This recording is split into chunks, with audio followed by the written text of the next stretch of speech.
Yep. All right. Thanks, everybody. I call this meeting of the Berlin-Boylston Regional School Committee to order. Please stand for the Pledge of Allegiance. Pledge allegiance to the flag of the United States of America and to the republic for which it stands, one nation, under God, indivisible, with liberty and justice for all.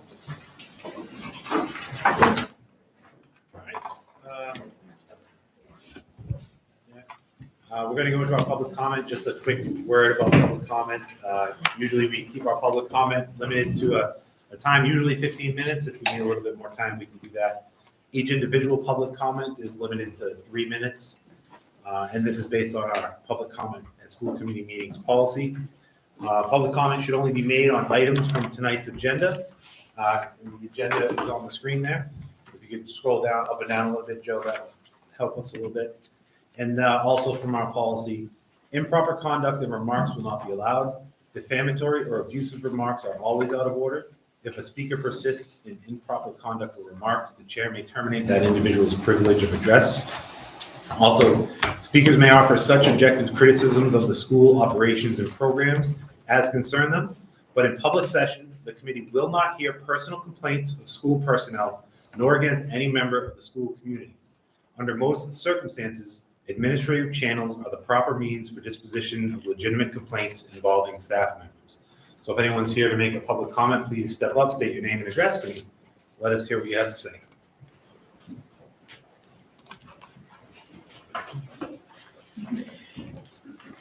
Hi, my name is Laura Baines. I'm here to talk about the team special education coordinator position at Tohoto. So dear members of the school committee, administration, and community members, as a member of the Tohoto Special Education Department, I'm writing to ask you to reconsider the elimination of the special education coordinator position at our school. As an educator with more than 20 years of experience, I know that this decision will do to negatively impact our students and the ability of our department to operate as it should.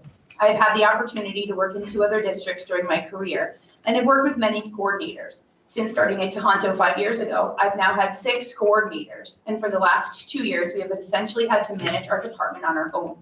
With certainty, I can say that this has not been an ideal situation. Not having anyone in this position to go to when you need a leader is one of the worst things for an educator. The missing piece of leadership has been very difficult on our department, and it has taken its toll on us. Without the coordinator at Tohoto, mistakes will happen that could have been prevented if that leadership remains as it should. 3 months ago, we were finally able to hire a coordinator, and the leadership, guidance, and knowledge and support we've been looking for has finally happened. I can without a doubt state that I've never had the pleasure of working with a more effective, experienced, supportive, and knowledgeable coordinator in all my years of teaching. This person has gone above and beyond in such a short time. Each day, I'm inspired by the dedication and support that they have to offer. The coordinator understands the nuances of special education and is able to navigate this complex world of education. Things in our department are starting to take shape, and we finally feel like we're headed in the right direction. To remove this from our team would be a detriment to our students and their right to a free and appropriate public education that truly meets their required level of need. As the teacher of the TLC program at Tohoto, we are working towards creating an amazing program for our students with the most significant special needs. I know that without a coordinator at Tohoto, making this dream into an actual reality will fall significantly short of its intended target. I have run a program in another district. If we did not have a coordinator to assist, the success we achieved would have never happened. This position is vital to the operation of special education in a school. The TLC program has made amazing gains in the last 3 months because of our new coordinator, and I do not want to lose the support and momentum that has already begun. Without a coordinator, my program will not flourish as it should, and my students' educations will fall short of what I intend them to be. The students in the TLC program and all the students on IEPs at Tohoto deserve the very best programming we can offer. To eliminate the coordinator position would be taking away that programming and only hurting the students. I kindly ask that you reconsider the elimination of this position. I implore you to really look at what this person does for our students in our department, and to truly understand what this job entails. They are a vital asset to our students, our team, and our community. Thank you. Thank you.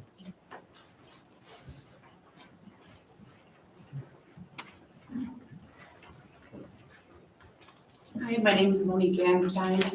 I am a special education teacher and here to voice my concern over the decision to cut Tohoto's special education. I'll give you your time back, but I'll give you your time Sure. back. This isn't on the agenda tonight. Is it? Am I looking at the wrong agenda? Isn't it part of the budget that was on there? Is the budget on? I didn't think we were voting on the budget. Out of the minutes, I guess. Yeah, all right. Okay. Yeah. Again, my name is Monique Ganstein, and I'm a special education teacher, and here to voice my concern over the decision to cut Tohoto special education coordinator. As someone who has previously worked in a district without one, I can speak to firsthand in the way the district and school, and of course the students and families, will suffer without someone in that role. The role of coordinator is so incredibly vital in supporting our most vulnerable population and the educators like myself who work tirelessly for them. Not only does this person have to be a conduit to families for scheduling and advocating, but they have to know the Massachusetts and federal special education laws inside and out. They work nonstop to make sure that their students' families and school staff don't get bogged down in little things that could amount to larger things slipping through the cracks over time. They ensure the validity of IEPs as well as holding educators to a high standard of implementation. All of the various roles a coordinator oversees are important and crucial to Tohoto remaining synonymous with being a district that excels.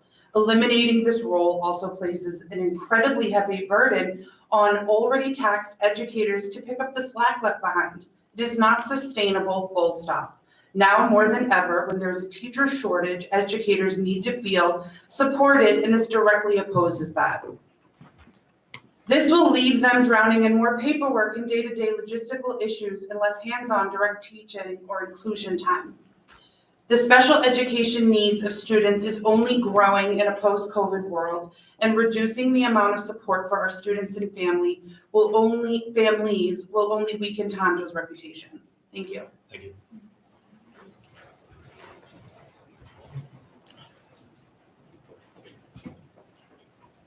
Hello, everybody. Forgive me, I'm a little nervous. I don't normally speak in front of groups of adults. I can read mine.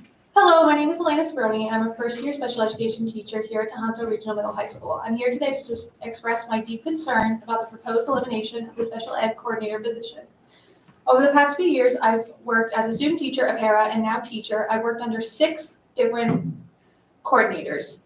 This constant turnover has created confusion, disrupted communication, and made it harder for our department to function effectively. As a new teacher, I rely heavily on the expertise of these coordinators to navigate complex IEPs, support service delivery, and resolve conflicts, things that administrators simply can't offer with the same specialized way.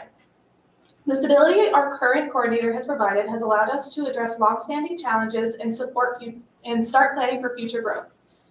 If this position is eliminated, I fear our department will lose that stability and the quality of education for our most vulnerable students will suffer. Eliminating this role will only deepen the challenges we face in supporting these students with special needs, especially as we work to close the achievement gap. I strongly urge you to reconsider this decision. The special ed coordinator is critical in both our team success and, more importantly, our student success. Thank you.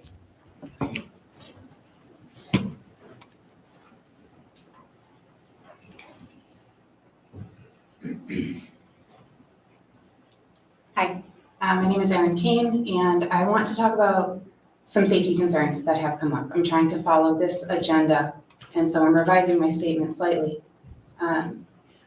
It came to parents' attention that there was a trespasser at Boylston Elementary School, and it was not reported to parents. This person came onto school grounds and spoke to 3rd graders during recess, and at no point were the community, other than 2 individual students' parents, notified. This is a safety concern. The fact that administration did not think that parents needed to know is deeply troubling. We need to do better. Our students deserve better, and our community deserves better. Thank you. Thank you.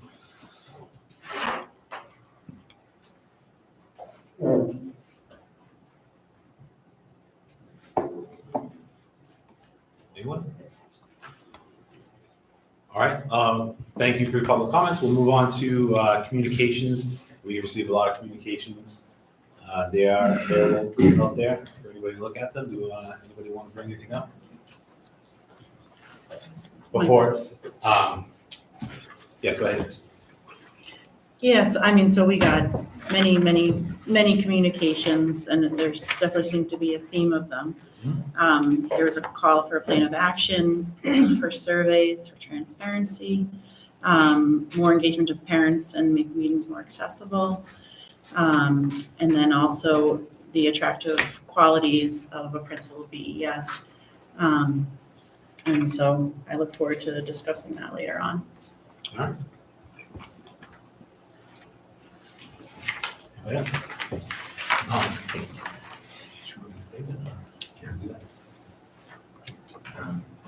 Mrs. Sykes, do you want to make a statement?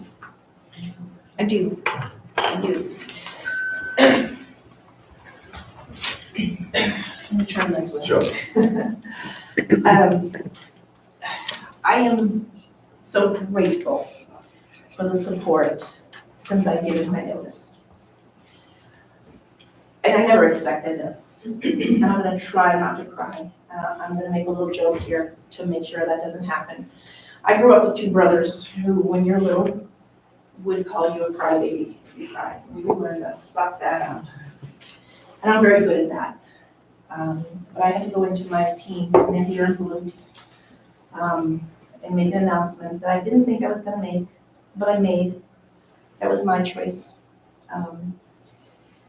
And I had to tell them I was leaving. And I had to tell our families of BES that I was leaving. I'm gonna tell you, I have soul searched and been thinking about this for a while. And my poor husband, who's here to morally support me tonight, I've been driving him crazy. And I made this decision for me, and it is the right decision for me. As hard as it was, I made it. And I walked into this meeting knowing what I was going to do to this amazing team. The outpouring of support and emails from all of you has been truly amazing. I never expected it, and I've read every single email. It shows me what an amazing community this is. And I want you to know that the people in blue, and not all of them are here, on the back of those shirts, which I have one as well, it says "Better Together." They're gonna show you. Everything that you put in those emails, we do together. We're better together. And they are gonna continue to do that without me there, whoever the next leader is. Because I don't do it alone. I do it with them. We share those ideas together. And I thank you for that support. But I guarantee you this team, which is second to none, is going to continue it. They've already told me that. And as hard as it is for me to move on, I need to do that for me. So I hope you understand that. But they're here for you. And thank you. And I just want to remind you of something. The kids, why we're here, a little kindergartner came up and gave this to me today. And she drew a picture. It's a kindergartner of me and her. And she just said, "I love you, Mrs. Sykes, and I'm gonna miss you." And she gave me a hug. And that's what I'm telling the children right now. And this I took from an amazing coworker. I said to her, "I don't know how to tell the children yet." And she said, "You just give them a hug and say, I just need a hug. That's all you're gonna tell them right now." And it's been very, very helpful to me that they're making me pictures. So I just wanted you to hear that because I hear you. I think we've all heard you, but the spirit of BES is going to carry on. I promise you that. Thank you.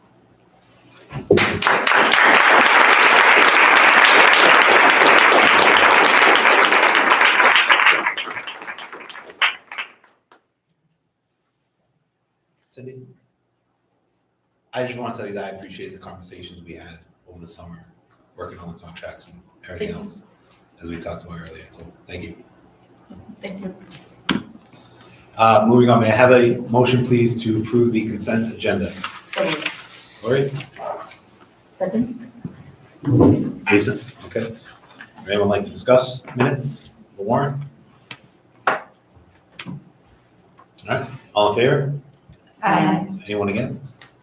Okay, the March 4th subcommittee minutes, the March 11th budget hearing minutes, and the March 25th open meeting minutes, and the warrant are approved. Thank you.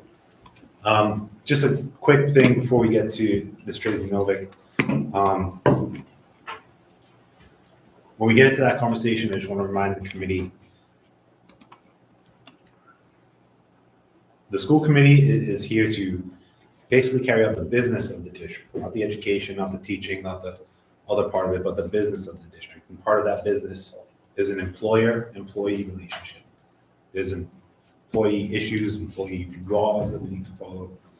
We can't be making decisions or even considering or discussing anything based on rumor or speculation that might be out there. There's obviously a lot of that going on around there. Everybody last night wanted full transparency on everything. We know what it's like to make decisions or to at least be accused of making decisions based on rumor. We just went through several months of lawsuits against the district and an individual committee member based on rumors. So when we're discussing things tonight, please keep that in mind. The other update I want to talk about is some budget guidance that was released. The state DESE released some budget guidance. If you want to put that up, Joe. Specifically about regional school district budgets. If you can scroll down a little bit, Joe, keep going. Right there, that last paragraph is kind of what I want to focus on. If you could highlight that, starting with the clear language. All right. So the clear language of the legislation, they're talking about mass legislation and how to create a district budget. The clear language of the legislation gives the authority to consider and act on the approval of a regional school committee's adopted budget. So that's what we've done. We've adopted a budget. So we now have an adopted budget. Gives regional school committees adopted budget to the appropriating authorities of the member municipalities. They go on to say such authority was not provided in law to select boards or finance committees. So we received a lot of questions and comments about what does it mean the select board does this? What does it mean the FinCom does that? This is not my language. This is not the school committee's language. This is straight from the state's guidance, DESE's guidance. So that's available out there for anyone to see. We can provide it to you if you want it, but you just do a quick look at DESE's district and school finance guidance on municipal approval of a regional school district budget, March 2025. It's out there for anybody to see. So everybody was asking questions about that. What does it mean for the two towns? That's what it is right there. So moving on, I'd like to introduce, please, Ms. Tracy Novick to please come up. I'm gonna take it up. Yeah. All right. Tracy, you can come up here or up there. Wherever you like. I mean, whatever. Wherever you're comfortable. Mic's on if you want the mic. Okay. Please excuse me if I drop things when I start to write things down. Good evening, it's good to be with you again. I know that everyone around this table knows who I am, but for those who haven't been here when I've been here in the past, my name is Tracy Novick. I'm the field director for Central Massachusetts for the Massachusetts Association of School Committees. I am here in part to basically to give you an update on what you have before you this evening. For those who are sort of tuning in now, I guess I would say, you, the school committee, decided in February on a two-part process in terms of the superintendency. You decided that you would pursue an interim superintendent for next school year, so the 25-26 school year, and that you would then be searching for your permanent superintendent as soon as the school year started next year. That superintendent starting in July of 2026. That then means that, and as I think I mentioned before, I plan to be back with you in May so that we can actually lay out what the timeline will be. By then, the district will have set things like the dates for back to school and so forth. We'll be starting right off with staffing and so forth. So when I was with you on March 11th, you approved the posting for the interim superintendent position. Applications for that position closed on Friday, and I shared them with you over the weekend. Those are public. For any of you who wondered why it says redacted, that's simply because we don't share email addresses and telephone numbers of both the applicants and also those who have submitted recommendations. That's the only thing I assure you that has been redacted from the applications. Obviously, we will share those with the school committee should the school committee decide to assign pursuing the recommendations individually. You have 11 applicants, 7 are current superintendents. You have set as your date for interviews next Tuesday. And thus, before you this evening, you have 2 decisions. and let me know you're making both of these decisions in public session. Because you're not using a screening committee, you are required by state law to make your decision about superintendency and also about interview questions, both in public session. The first decision will be who you interview next Tuesday. And then the second question will be what interview questions you ask. I did pass around to you the questions that were submitted to Lori, and I want to apologize, Jessica, to you. I had already unfortunately run things off. That's why it's handwritten. So no judgment call in there. I'm just attempting to fit things together. You will need to decide that. I would recommend interviews of somewhere around an hour, and you'll want to consider how many you would want to actually have. Mr. Chair, it's obviously entirely under the purview of the committee as to how you make your selection for who you will interview. I will offer this, that generally my recommendation when I am asked by a committee how to at least to start making a decision is to do so with a straw poll, which is to say every committee member raise your hand if this is someone that you want to say, go through the names alphabetically. The reason I say that is it does have a way of very quickly sorting out if there are people who the committee is just simply not interested in seeing at all, or who they're quite interested in seeing together as a group. But again, that is entirely up to the committee. And I will stay here until we do that, and then I'll talk to you about interview questions.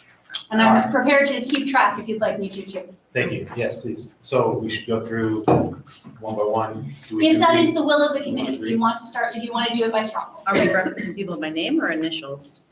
So what I would do is my recommendation, through the chair to the committee, would be that I would simply name them people by last name, and you raise your hand if you have someone that you would like to bring in.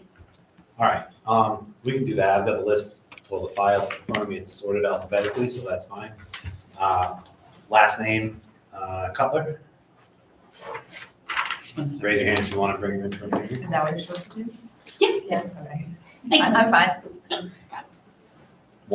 So only one for him, okay? Dwyer? 2 for Dwyer, okay? Okay. Flaherty? 1, 2 for Flaherty, I'll take one. 3 for Flaherty. Sorry, I'm trying to go, I have my notes organized differently. Well, can we go a little slower? Yeah. Sure. Would it be, We should have given them numbers ahead of time. yeah, probably. Would it be easier, do you want to, I won't name my name, but you mentioned 7 of the 11 have superintendent experience? Yes, so yeah. Wait, yeah, so who was the first one? Was it Cutler or Cutler. Thompson? Cutler. The I first one thought it is was Thompson. Okay, I have first names written there. all right, let's scratch it, think okay? that was start again. Does anyone want to simply eliminate anyone who does not have superintendent experience? Yes. Okay, Raise your hand. Okay, that's a unanimous decision. All right. Do you have it marked there, who does and who does not? So Because I have it marked, I only have 6. I do too, but I just want to make sure. there's 5 or 4 with experience.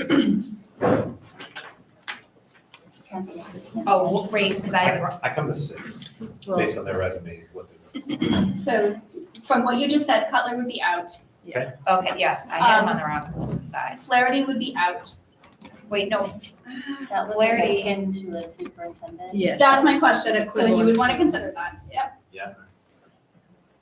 That was. So for sure, and that would, then we'll leave that question open for a second. And Beth Ann Cormier would be out. Gouliard Cormier. Yep. That's probably what you said. Yep, I wrote that. Okay. And Gilson? Would also be out. Gilson has no experience. Okay. Yes. And then, I think then the question, Mr. Chair, is whether or not. Assistant, I didn't realize, she was an assistant superintendent. She was an assistant superintendent, yeah, At a regional school district. correct. Unfortunately, I director. really don't want to. All right, so let's Sorry, put I her didn't back. realize that.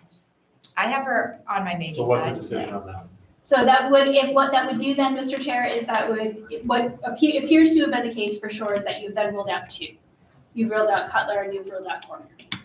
And she has assistants. We are Cormier, right, so One you're of the making a few slightly of the different regional decision, which is fine. You may still want to then, potentially do a straw poll because you have quite All right, a number yeah, of that names. didn't Wait, cut can out I- as much as I Can thought. I say 2 names that I saw had votes of no confidence from previous districts? or are we not allowed to do that? So I think the question will become, do you want to move into deliberation or do you want to do a straw poll and see if that gets you anywhere without? Let's see if we can eliminate some more names here. I have two that I'd like to eliminate. All right, let's So they- go one by one, alphabetically again. Cool. So Dwyer would be the next. So Dwyer? I like Dwyer. Okay. Two? Two like, four no like. Okay. Next would be, Who's tracking this, Dwyer. Tracy? yes, I do have it, yep. So 2 for Dwyer. I've got then Exactly, Flaherty, Flaherty. since that's an executive director of a collaborative. I thought we voted on, wait, We voted to Flaherty, keep all her, right, we'll do that again? Or- I think we decided to keep her, right? Yeah. On the list for now, anyway, yeah.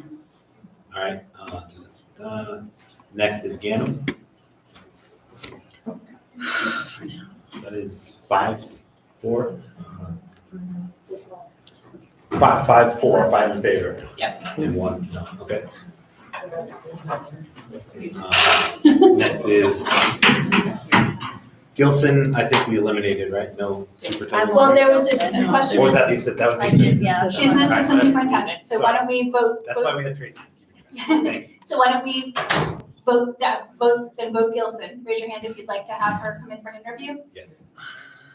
Okay, I see 6. Next, Gerard, though, has been eliminated. Correct. And, okay, I don't know how to say the name. Custica? Custica. Raise your hand if you want to keep Custica. For an interview, 1, 2, I see 2. 2, I see 2. Okay. Next is, would the next be Legault? Yes. Legault? Well, sorry, can you say the name again? Liz Legault? Elizabeth Legault? Oh, I was a yes. 1, 2, 3. I see 3. Okay. And then Lundberg? I see 1, 2. Okay. And then Rika? See 1, 2, 3. Okay. And Thompson? See How about 1, Thompson? I 2, have 3, 4. 4. Okay. Okay. All right, how many is that one? So, what you have then is 2 for Dwyer, you had 3 for Flaherty, 5 for Ganem, 6 for Gilson, 2 for Custiga, 3 for Legault, 2 for Lundberg, 3 for Ricka, and 4 for Thompson. So, at this time, your top people are Ganem and Gilson with 5 and 6 respectively. If you wanted to, you could move to eliminate everyone with 2 unless you wanted to discuss any of those. Who were the ones with 2 again? Sorry. You have, let me just finish what I was saying, and I was gonna run through that next. You do have, Thompson has 4, Ricka has 3, and Legault has 3. And Flaherty has 3. The ones with 2 are Dwyer, Custiga, and that's it. Oh, no, and Lundberg, sorry. Lundberg, Custiga, and Dwyer would be the ones eliminated if you eliminated those with 2. So typically we do majority vote, that would be 4 or more. Sounds Yep. like there's 4 people with 4 or more. I think you have 3 who have 4 or more, Mr. Chair. You have Thompson with 4, you have Gilson with 6, and you have Gannon with 5. Oh, Rika was only 3, that's I think, right. So that's 3. can we discuss the 2s within that? You want to discuss the 2s? Okay, let's pick the 2 to discuss. Are we allowed to say the one we looked up that had votes of no confidence? I don't know if everyone Googled people to look. I only found 1, so. I found 2. You had to dig deep because she had a different name. All right, let's pick one and discuss. Who would like to propose this? But I'm asking, are we allowed to talk about their votes of no So, I confidence? mean, If it was so- in the Oh, wait. news. I would say Okay, 2 so- things. First of all, votes of no confidence are public information. Okay. They are also not uncommon, to be fair. Okay, yeah, no, I get it, I just. Yep. I think my first question, Mr. Chair, is do you want to discuss your 2s or do you want to discuss your 3s only because you have 3 3s?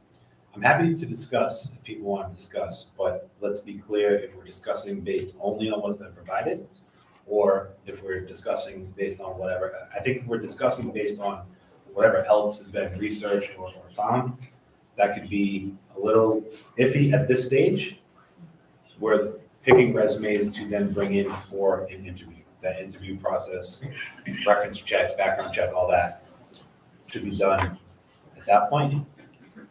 I personally think we should be selecting resumes that have been submitted that we then want to move to a further interview. We've got, it sounds like 3 right now. Right now you have 3. You would, if it was, as you noted, if it was a majority, you would have Thompson, you would have Gilson, and you would have Gannon. I'm open, that's what I would suggest, but if anybody wants something different, speak up. That's a good point. That is the other question as to whether or not you want to move forward. Keeping in mind that you also have scheduled yourself for a single meeting. You say Thompson? and Thompson, yep. Thompson, Gilson, and. Can we talk about, I really, really liked, I mean, maybe I'm wrong, Dwyer. Have you looked at when they started their interim position and when it's through? They started their interim position on 1/25 and it's through 6/27. Yeah, so there was some red flags with like 2 years early, 1 year early. Well, I don't know. They're flags, I don't know what color they are. but- So I guess I read the news article, I mean, so you don't want to talk about, because that's Uxbridge, right? I mean, I can, Uxbridge is actually one of the districts that I cover. I can actually address the fact that, I mean, Uxbridge had to appoint an interim superintendent in January because their full-time superintendent needed to step down. And So that, was that a and position they necessarily, So that assuming that position in January is not a mark, what I would argue is not a mark against her. I think that's a fair I mean, statement. she was assistants from 2021. yeah, I did see that. Yeah, I really liked her, I don't know. Who are the 3s, Tracy, please? The 3s are Flaherty, Legault, and Ricca.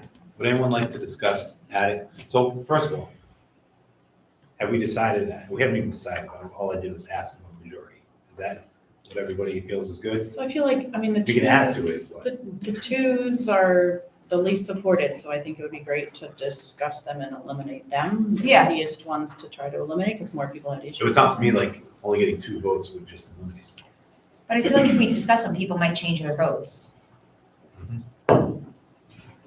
Because, I mean, I don't know. So then we should just It's discuss just each hard one. because there was Then 11 that's the people case. to look Hold on a into. minute. Sorry.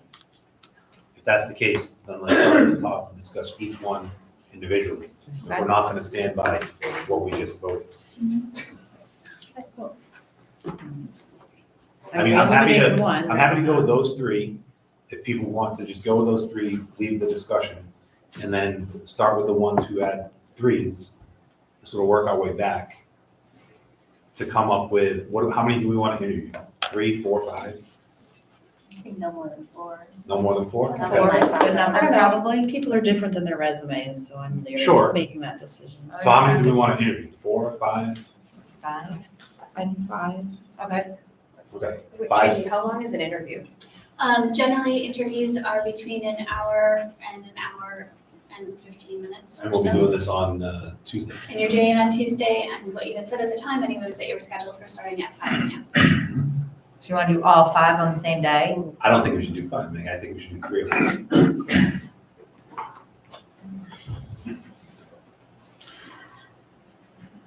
I have reservations cutting it down to that number. I know 5 hours of interview seems at minimum very daunting.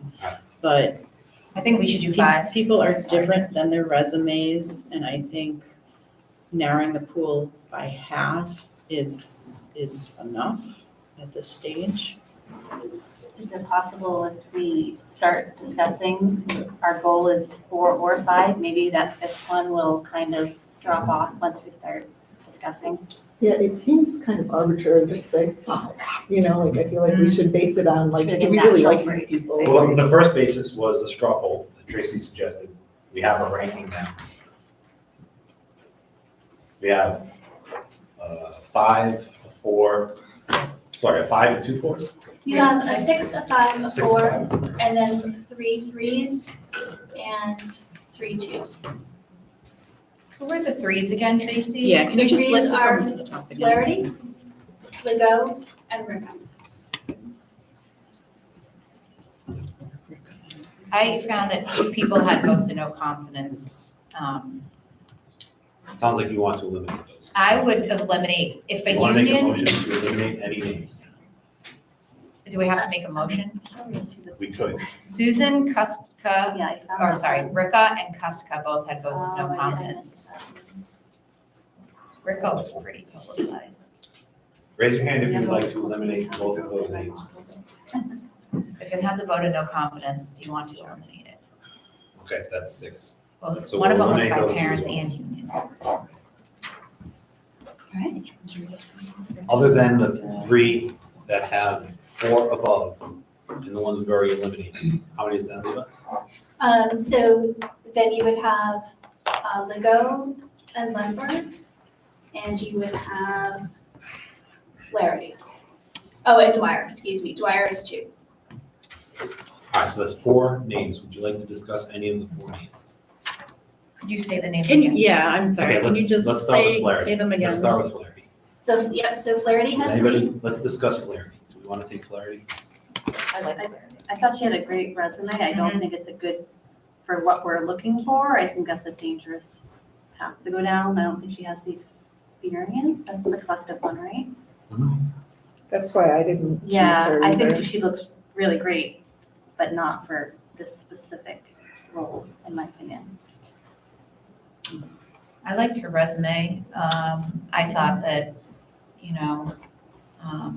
I would be interesting. I'm not saying I'm ready to hire her, but I think in the spirit of hearing, like meeting people and hearing what they have to say, I feel like when we did the principal searches, I was part of it for both rounds. It wasn't until the people came in, like there were some people that looked really good on paper and they were, it just wasn't a good fit. And then people came in and they started actually talking about their experience and we were like, okay, it's kind of parallel to, it might not be the exact same job description, but it's kind of parallel to what they'd be doing.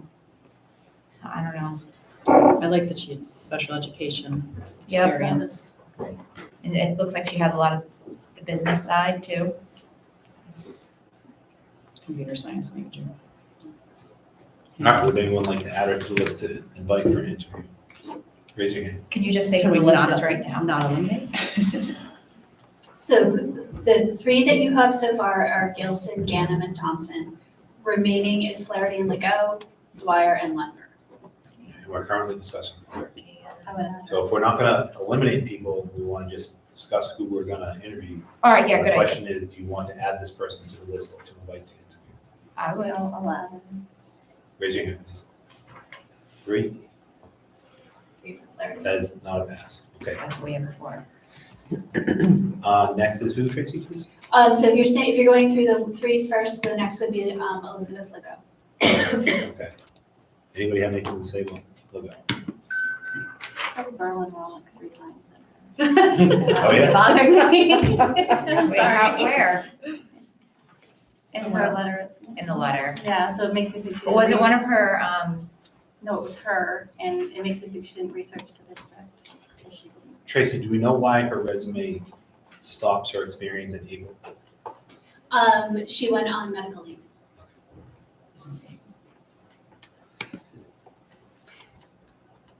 All right, misspellings, you said, Beth? 3 times. oh, it's missing the R, I see 3 that. times. At least she didn't call us another. I know, there was a Town couple that name. had the wrong town in there too. She didn't call us Brookline, that's for sure. Yeah, so she didn't proofread your letter.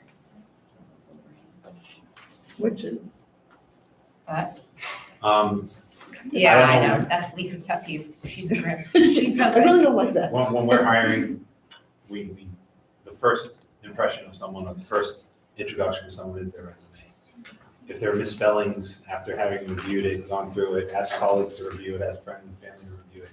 If there's a spelling of the town name or the company name that you're applying to work at, that doesn't, in terms of selecting resumes, that doesn't sit with me. But does anyone want to move? Yeah, I mean, she's been 10 years at one place in one position, which I think speaks volumes, and, 2 years at somewhere else, and then 8 years before that somewhere else, and 10 years before that. So there's longevity there, which I appreciate. Again, she has special education experience, which I think. And most of these, except for the present one, are outside of Massachusetts, is that right? think, if I'm looking at it correctly. I didn't write that down. Flaherty. No, We we're took on that the while go. ago. We're on the go. She's at East Bridgewater, so that's Massachusetts. But before that, I think is New York. No, East Bridgewater is Mass. It says Right. East Bridgewater, Mass. Correct. She's been there for 10 years. Bridgewater, she just flip-flopped. She's in the general areas. And it's not a regional school. She was in Whitehall, New York. And then She got was the in deficit Rhode down. Sorry, Jess? She got the deficit down. Yeah. Positive impact on the community in one of the letters of recommendation. Okay, would anyone like to add Legault to the interview, the interview list, I'm sorry? Yeah. Yeah, Raise your hand. Two? Okay. so that means she's not passing. Not right now. Okay. We have two more, Tracy, I think? Yes, you have Dwyer and Lindbergh left. Okay, let's look at Dwyer, please. So I like Karen Dwyer because she stepped in a time of need. It was a critical need. I won't go into it. If you want to, you can Google her name in Uxbridge. And she stepped in and she didn't badmouth anyone and she just kind of came in and she's doing her best to do both jobs. And so I think that counts for something. I know the way it looks on paper, if you don't look up and be like, what happened? It looks, because at first I looked at it and then I started trying to Google people. Yeah, I mean, she did exactly what Carol did 3 years ago. So. So actually, that's kind of, I struggled with her. That is my concern, is that this is not, a lot of times people will do an interim superintendent to kind of get their feet wet to become a superintendent. She was an assistant superintendent, so was Carol. When you haven't really been a superintendent, you have to obviously get, you have to get experience, which if we were in a better situation, central office, if everything was all straightened out, I would feel better. But my concern is not just what's good for our district, it's also what's good for that person. And I don't know, I think my concern would be, does she have enough experience to untangle the mess that's being untangled right now? Figuring out last year's budget and everything like that. Like, it's not just being a superintendent. I did like her, but that was my concern.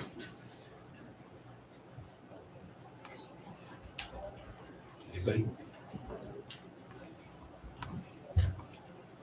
It doesn't, her resume doesn't scream expertise in budget. I know we have Aaron with us now, which is huge, but I think it's really important that we have someone that's strong in budget, because we've seen from last year to this year, the difference in leadership makes all the difference in the world. Yeah. Anybody else? All right, raise your hand if you'd like to move her to the interview list. Two.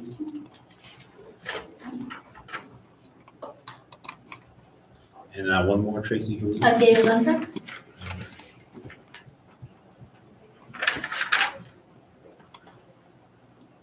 So we just have 3 right now on the interview list? You do. So I was impressed with that resume. 9 years at one place, essentially 5 years at another place, one, like 2 different positions within the same district. And then the most recent district was 9 years, again, 2 different positions. But the current one being superintendent. Yeah, so he's got 3 years of, going on 2.5 or so years of experience as superintendent. He's also the only one who didn't actually list out on all the questions. He just said, yeah, just look at my resume. Everyone else actually listed out where that was asked for. I mean, not a big deal, but does that say anything about, if you ask him a question and he's just gonna tell you to look at his resume? Well, I thought it's because his resume was, there was a lot of stuff on his resume. Yeah. A lot of them have a lot of stuff on their resumes. Did we Google? Sorry? Did we Google this one? I didn't. It was a very public. Yeah, I did. That kind of seems timely given the conversation. Yeah, oh Okay, yeah. fine. So I don't know if that would be a wise decision. Could be. I that seems, given what I had read in the conversations in the last few days, that seems like an odd choice. All right. Anybody else have anything to say? Would But anyone I'm like to? willing, Yeah. if anyone feels strongly and wants another person, I'm willing to have him hear his. He version. would, but Beth, he would be the one that you would be willing, not somebody No, else. there was somebody else, I definitely pick somebody, but I mean, I don't want to. I did not do All right, that, so but raise your hand if you want background. to move him forward. Jess, you would not. All right, if you want to move him forward, raise your hand. I mean, I like the resume, I didn't go, Yeah. so. The resume was very, very strong. I agree. It was a good resume. Is that one vote to move? Listen, on? all right, Okay, that's everything. yes, All right, and we have 3 that we We yes. think don't we're wanna- inviting. Can we like talk about, we don't want to move anyone else Who would forward. you like to suggest? So who, because we only have 3 right now? Did we've, The person that I would consider, and I was on the fence about it, I initially voted for her and then Beth made a comment that made me think maybe not, was Donna Flaherty. Because she has immense like training and professional experience. She was a town finance committee member and I did see that, the finance committee member, I did. Yeah. like that. Yeah, Town Finance Committee? Do they have any qualifications to be on the Town Finance Committee? they do. Unless Like, if it's in New Hampshire though, maybe different. Yeah, no, that's what I'm asking, it's New Hampshire, so do they, like, are they required, like, if you go to buy an insurance policy or ask where you want to invest your money, you gotta go to a licensed, qualified person. Does the finance committee, like Aaron has that, Aaron has a license to be a business finance director in Massachusetts public schools. Aaron is licensed to advise on budgets for the schools. Is a finance committee licensed to advise anyone on how to spend money? They're not required to, individuals might be in their private life, but I don't know, is there anything on here, like, so she was on a finance committee, but is there anything on here that she's strong in That's a fair finance? point. It doesn't say that, but she is very strong in special education. yeah, I like That's that. fair. I think that's very important for our district. I think we need to interview more than 3 people. I feel strongly about that. Does anyone want to add Donna Flaherty? Sorry. And Rich came from a collaborative, Donna Flaherty. so. Does anyone want to move Donna Flaherty to the invitation to interview list? I do. 3, 4, okay, that's 4. So that gives us 4 to invite for an interview. It does. Does anyone feel strongly about another candidate?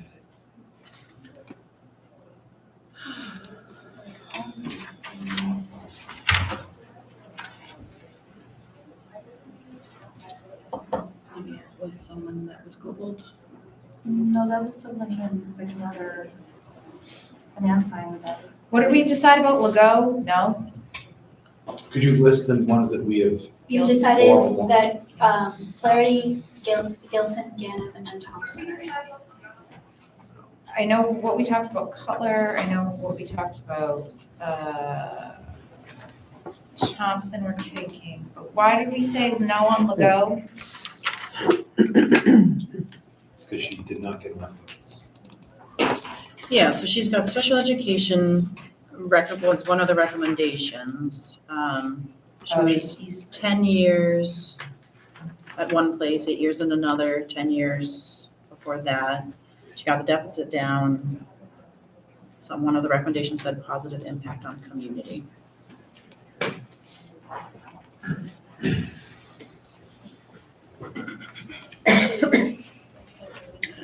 And then what, Dwyer's the other one? I really like Dwyer. I know Wait. she doesn't have a lot of experience. Legault, I think Legault was. Legault is the one that typo. spelled Berlin incorrectly in her letter. I don't know. Yeah, I'm not sure that I think I that's. don't really know if I want to, I'm sure Nancy she, couldn't pronounce Berlin correctly, and so did that class. but neither could Aaron, but he's got it now. or Aaron, Tanto. Just a few finance committee meetings in Berlin and that. No. Thank you, Aaron. Serve. All right, does anyone feel strongly about adding a 5th invitation? I'm gonna add someone I like, Karen Dwyer. So I mean, essentially it's between Dwyer and Legault. Yeah, those would be. If we added a 5th. Yeah, if we added a 5th, and I had both of those. were my two. How about this? Raise your hand if you want to add a 5th. I think, Two. all right, good boost. Okay, so Try, Jess, tried. Tracy, do we need Yes. to do an official vote on the 4 invitations? Oh, or would not is be a this bad good? idea. All right. I'm going to ask for a motion to invite the following 4 individuals who Tracy is going to read their names to come interview for our interim superintendent position. You've got Susan Gilson, Albert Ganem, David Thompson, and Donna Flaherty. So, Lisa, Second. Lord. Any final conversation, discussion, questions? Yes. Resumes are one thing, people are the other. And so I think it's important not to eliminate people that we know that are effective at their position before we know we have, without knowing the other candidates. Yeah, and, I mean, I don't think anyone even saw Al's resume before we had him here. We didn't have any candidates. at that Megan. time. No. You gave us We all did. his resume. We did. Come on. We had I two know you're not resumes. happy right now, but stop piling on the guy. and he came highly recommended So, by an so, expert. yeah, so in that instance, we had two resumes, We only had 2 people. resumes. I don't We only had 2 people apply. Excuse my rudeness, I apologize. So, We had 2 people apply. Yeah, and when We interviewed them both. There was 2 people. yeah. Oh, you want to do Yeah. so based on this resume. I'm sorry, is there something going on back there? I apologize, just trying to clear my throat. I apologize if I was being rude. Thank you. So I think I joined this committee years ago. I ran because I saw issues. So where I think being a superintendent, I would not want that job. I think it is multifaceted. And that's why I think a resume does not necessarily speak to someone's ability to be a superintendent and be our fit. I think where we were in August is not where we are now. And the issues that were in our district that preceded August are still here as well, minus huge amount of financial clarity. So whereas there had been a lot of information coming from many different directions, I don't want to make rash decisions before we know we have a competent individual among the other resumes. So I know a lot of people are not happy with that, but decisions being made are not easily made. And so, yeah. I do feel strongly about having a 5th person. I think the more people we interview, the better off we are. And I guess my point wasn't that I'm upset with Al. My point was we only had 2 resumes. We had one teeny tiny bit of time. We've had these for a couple weeks. We have 11 people.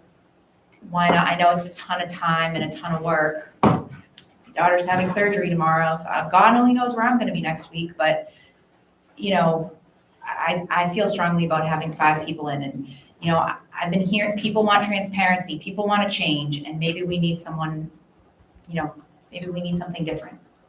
So this would be a little bit different. Anybody else? There's a motion on the table. One could amend the motion if one wanted to add someone. Just throwing it out. So I'm just gonna add my 2 cents. If we're adding someone because we think they're gonna be beneficial to our district, that's one thing. If we're adding it because we think that's what everybody thinks we should do, but it's really a waste of their time and our time. Tracy said the interviews are gonna be an hour to an hour and a half. That's a lot of time, and it's a lot of time to ask someone to take out of their schedule. So I just wanna make sure that we're not focused on a number, or like if you feel really strongly and you feel like someone was overlooked and would be a great fit for our district, I think that's what we should be focusing on, because that's what we want and need, not a specific number. I do understand that more people gives you, you know, more ideas, but I just, if anyone can argue for why one of these people would be a great fit for Earl and Boylston, I'm willing to listen. I just haven't been convinced of that personally. If you feel really strongly about someone, I'm very open to changing my mind. I just feel like you don't know it's so hard to tell by looking at someone on paper. Like some of these people, I mean, I'll be honest, the first person I picked on paper and then I started like doing research and trying to figure things out. I'm like, oh my God, no, that's the worst one possible. So I just feel like sometimes when you sit down and you talk to people. So let me ask you this. So it's tough. we've been at this for 40 minutes. you want to just scrap it all and invite all 11 to come back? We'll take a day, do it. I mean, do I want to do that? No, but yeah, will I But do that's that? what you're arguing. Sure, I'll do that. You want to do that, Jess? No, I don't think we need to go to two extremes. No, I mean, we already I mean, eliminated certain ones that we definitely would not hire. To that. But we don't know that, but they're different on paper and person, is what you're Well, arguing. they don't have the level, like, a middle school principal, I don't think is ready. Maybe it's a star and like this is his I one. actually know a person. No, I think there's certain things that happen that somebody doesn't come back from that Lungeberg, whatever that. Right, I don't think, yeah, that. And like, if you're, So then if that's the case, if we're not gonna invite them all back, then we have a motion on the table right now. Does anyone want to do anything else? I would like to amend the motion to add Legault to that pool of people, given the longevity of her service in the districts and the content of some of the recommendations, despite the misspelling of them. All right, that's a motion. So moved. Second? Yeah, it's now seconded, okay? Any discussion on the amendment? So if this amendment passes, then we would be be adding Legault to the list of 4, making it 5. yes, Okay. And then we would still need to vote on that. yes. Okay. Anyone would like to discuss that? All right, all in favor of the amendment? I, I hear 3, is there? I hear 3. Anyone against? I hear 2. Okay, that, I'm also against, so, sorry that motion does not pass. We still have the original motion of the 4 names on the table. Any final discussion? Okay, all in favor of this motion? I, Anyone against? Okay, that motion does pass. Tracy, I think we have our. Excellent, thank you. So what I'll plan on doing is I'll be contacting them tomorrow to schedule. They did know the evening that you were planning on doing it, so my hope would be that even if it is budget season, that they all have made that evening available. Then the next thing, Mr. Chair, for you all to discuss and decide upon is the questions that you'll ask in the interview. I did get some ahead of time, which I've shared with you in print. And the question, so that what you have in front of you is, you have 7. I would say that you can go up to, you could probably add another 7 or so if you wished, and still be coming in within an hour, at least within my experience. Before we get to that, Tracy, so we need to put an agenda out for Tuesday. Yes. Do we list each of the names of the agenda? You can, yes, you would, because it's the finalists, yes. And just to be clear, the applications as redacted, just in terms of the telephone numbers and so forth, can also be posted as part of the agenda if people would like. All They right, certainly can be shared on the website. all right, thank you. Okay, so questions. So 7 questions here. Maybe we should start, or how do you want to start? Do you want to start by looking at these, deciding if you like them? Or do you want to start by seeing if you want to add additional ones? We can start with what we have and. All right, so let's start with what we have. You've read them. I don't know if you want to read through each one of them, or just, does anyone have a concern about any of these? For transparency, we might want to read them. It also gives the candidates a chance to prepare. yeah. Yeah, I agree. Is that wrong? I beg your pardon? She suggested that we read the questions for transparency, and I suggested that it gives the candidates a chance to Oh, prepare. this becomes part of, you actually have to do the questions in public comment, so this becomes part of your minutes. Today? Okay. Yeah, yeah. All right, sure, then Jess, why don't you go ahead? In no particular order then, we'll start from the top. How will you handle the balance of respecting longtime employees and the district's experience and familiarity with how things have always been with new ideas, changes, and perspectives? I like that. I do too. That's fine. All right. Anyone against it? All right, so let's keep that one. I don't know if the next one is. It looks like it's 3 paragraphs. Yeah. It is a single question. It's the, It's all 3 paragraphs. Ah.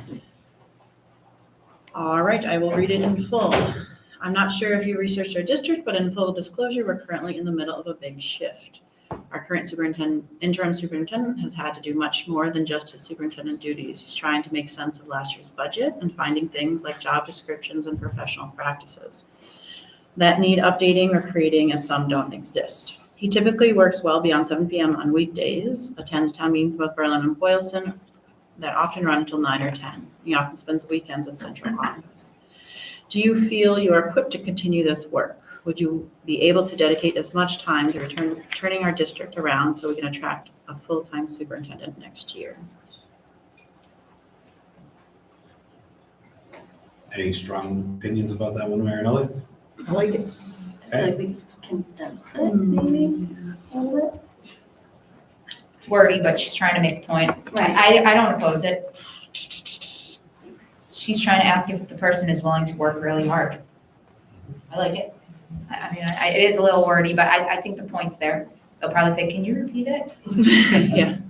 But I mean, the crux of the question is the last paragraph. So I would say maybe we could, in the first sentence, strike everything up until through disclosure and just say we are currently in the middle of a shift in this district, or? Yeah, that'd be acceptable.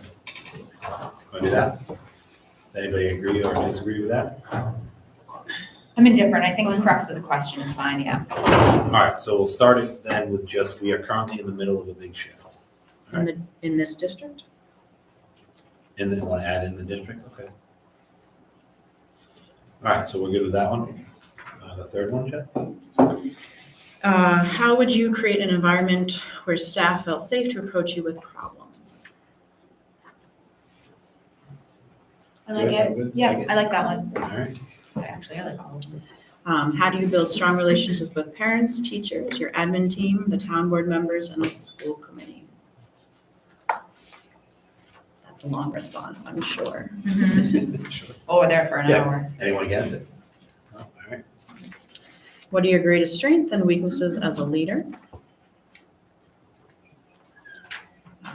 Why are you interested in this? Oh, sorry. Did anyone have issues with that? These No, are just sorry. generic ones. I Yeah. think I found these online and I sent a bunch to Laurie. But Wow. I mean, I feel like it's important to like ask somebody what they think their strengths and weaknesses are. I used to interview a lot of people when I worked in corporate America because I have a lot of people reporting into me, and that was like a Personally- key question. Yeah, sorry. Go ahead. No, I just think like the next two are just like key. Maybe you start with those, or you know, like why are first like it should be why are you interested in this position? I mean, that's just a basic question, and then what are your greatest strengths and weaknesses? Because if somebody isn't able to speak honestly about, you know, or acknowledge what they're good at, what they're not good at, I think that's important.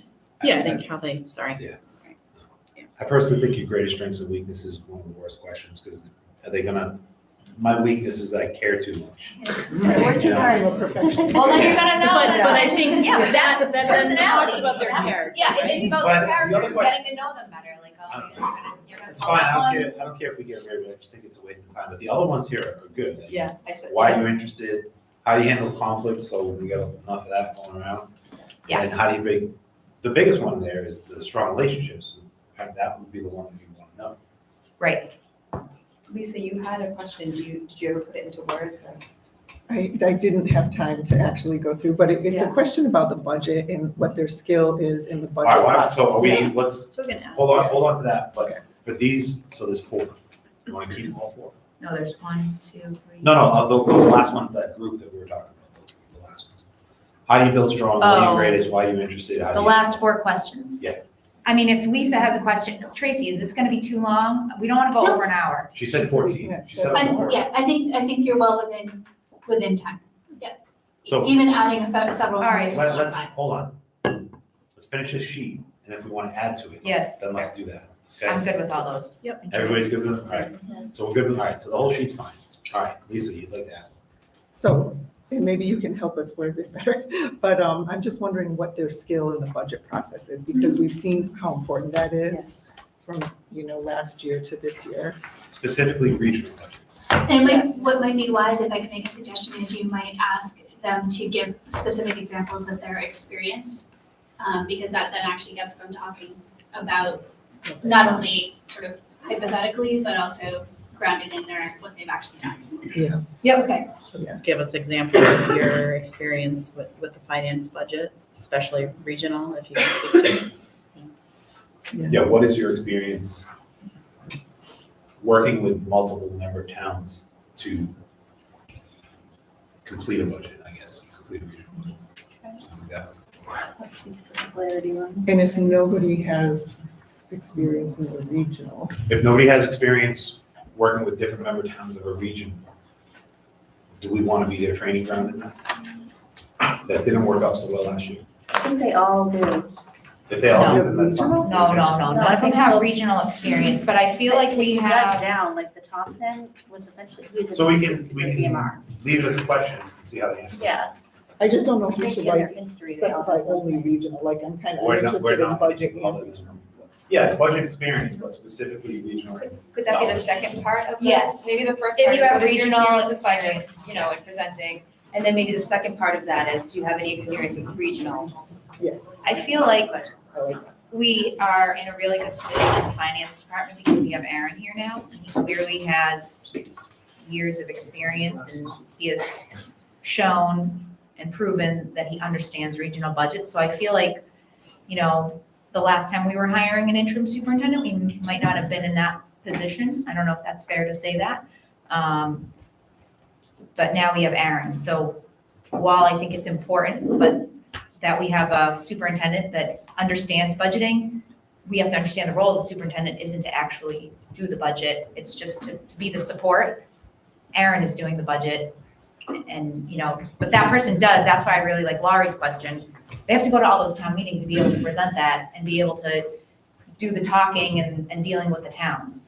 So, and the families and all that. So I do think that aspect of it is important maybe, but not necessarily like the numbers aspect, because I don't think you're gonna get a superintendent that actually has that numbers experience, this guy. So we've got that. Is it now a two-part question? Do you have that down, Tracy? Yep, address your Can you read it experience to us? with regional district budgets if applicable. Can I ask Aaron a question? Uh, Is that appropriate for this? I'm not sure. Aaron, you want to answer a question? If, Lisa has a question. if we got a superintendent that didn't have a lot of budget experience, would you be able to work with them? Yeah, absolutely. Yeah. Yeah. I mean, my job's, to Megan's point, my job's to help deal with the budget. And that's, I don't see a problem with that. I just feel like he's a strong leader, and if we don't have somebody that can manage their own department, then I would totally agree and think like, yeah, we need somebody that, the superintendent, but like Aaron's pretty seasoned, so he knows how to manage an accounting and a finance department. He understands numbers really well, so I have a lot of confidence in his work. Realistically, there's only so many regions out there. I mean, you're gonna have a hard time finding, you know, if you're looking to get a slew of people with regional experience, you may not have that pool, but, I mean, you know, there's a learning curve, but, I mean, there's a learning curve in a lot of things, so. Sounds This like is just that- an important one for. Sounds like that question is good. Yeah, no, I think we need I to, mean, I guess I'm Budget is saying good I'm comfortable arm in to my talk about. ability to handle that part of it, right? There's gonna be the relationships with towns, there's gonna be relationships with the community, things like that. But, I mean, in terms of handling the regional aspect of the budget, I don't see that as a non-starter. Yeah, I mean, I think also like the size of the budget they've dealt with, like, so maybe not regional, but like, So, you know, yeah. was there deficits? Was it how many millions of dollars? Like, you know, All right. Any other specific budget questions different than that? Or does that cover the budget question? Or any other questions you'd like to add to this list?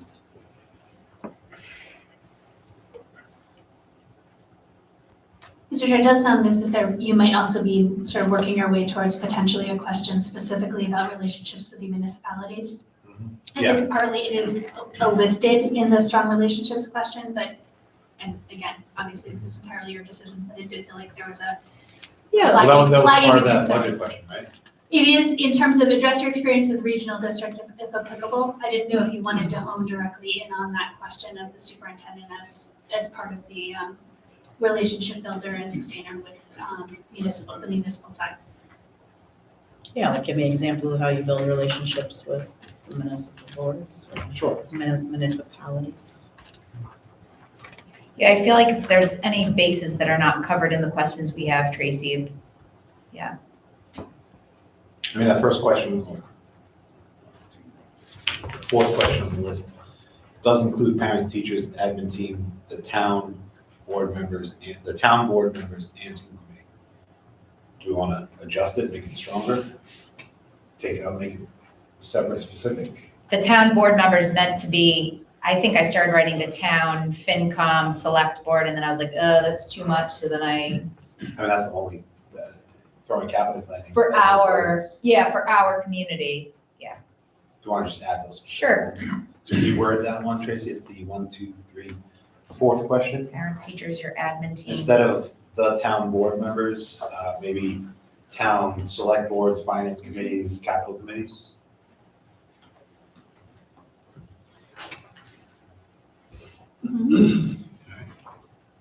Any others?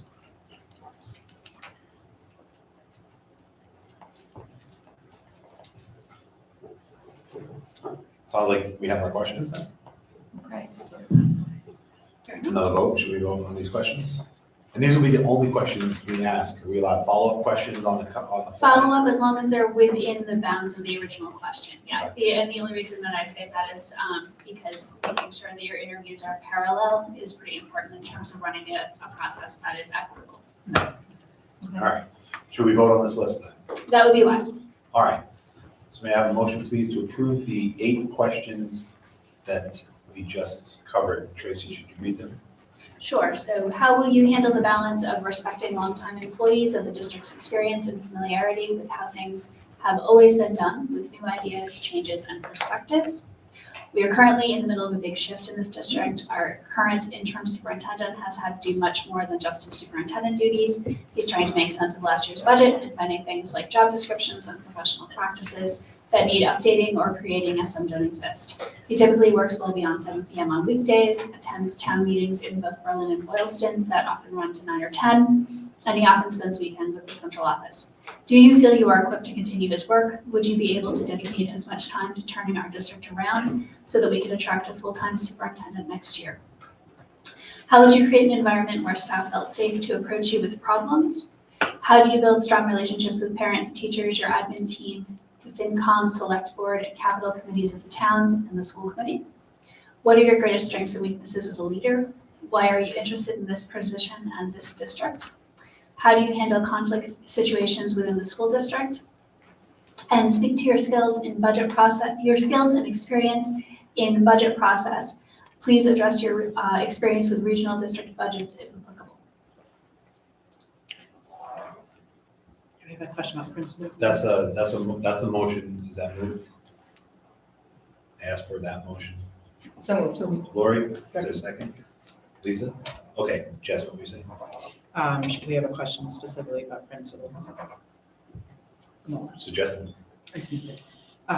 should there be a question about principals? I mean, you're asking them to, are you asking about specific principals, or what are you asking? No, in terms of like, yeah, How do you management support? styles, how do you support, what supports have you put in place for previous? For your direct reports, because it's not just principals, it would be That's true, like Yeah. director. all of yes, the people that yes. report into that position. I mean, the question we have on there does cover admin. Right, how do you It build covers strong teachers, relationships with parents, admin teachers, team. but it doesn't talk about support or, I mean, building strong relationships, I would assume would include support. maybe that could be a follow-up, like when we're in there. Yeah, like right now. Yeah, provide examples. Follow up with 12 minutes. All right. Because they might already talk about that. Or could you also add, just as an addition, not instead of, but could you also add in how do you build strong relationships and support parents, teachers? I mean, Strong relationships and provide support, yeah. Okay, you're gonna have to amend the motion. Do you want to say it or would you like to? can you do it? Yeah. You're better than me. So, yes, So- so I would like to amend that motion with the addition of and support after the word relationships in the fourth question down. That's a And I motion. suggest that it might read better if we say strong relationships with and provide support for. Sounds great. So resay your amendment because nobody seconded it. No, that, we're just Oh, she already- discussing, all right. we're discussing the amendment, we're just making the amendment. Now that it's made, is there a second? I made that motion. It's made as Tracy said. All right, I'll second. Lori second, okay, thank you. Any discussion? All in favor? Aye. All right, that motion passes. So the original motion is now amended. Any other questions? All right, all in favor of the questions, of the amendment for questions? Aye. Anyone against? Okay, those are our interview questions. And Thank you, Mr. Tracy. Chair, I will get in touch with those you have selected, get a schedule together. And the other thing that I usually would do, and if you'd like, I'm happy to do this, is I would bring a packet for each of you that has each of the questions and then has room for you to take notes for each of them. If you'd like me to do that, I'm happy to do that. Perfect, thank you. Excellent, thank you. Thank you, Tracy. Thank you, Tracy. Thank you, Tracy. All right, let's take a minute to reset the room and get out that. All that before we move on. They're gonna call me at 6:30. I'll go grab him. Tomorrow for surgery. So I just wanna make sure she gets down early and has a good night. So she's freaking out. We just found out. Yeah, good time to stand and stretch. Hi.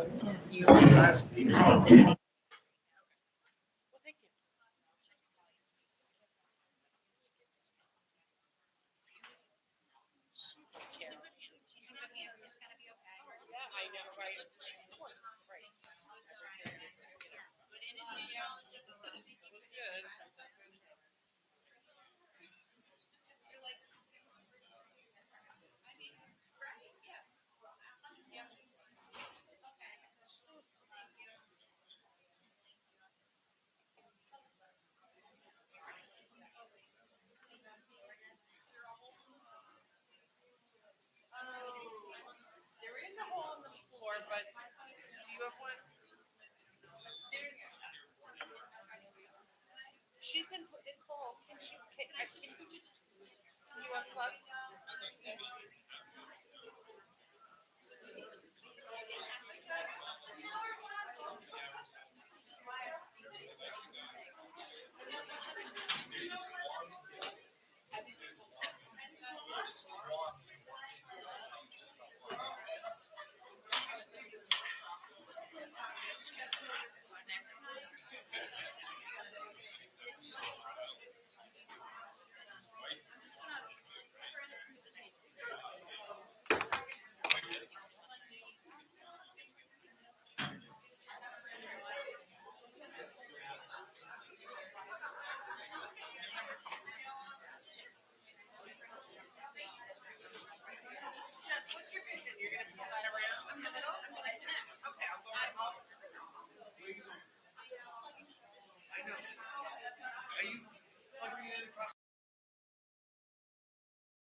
Yeah.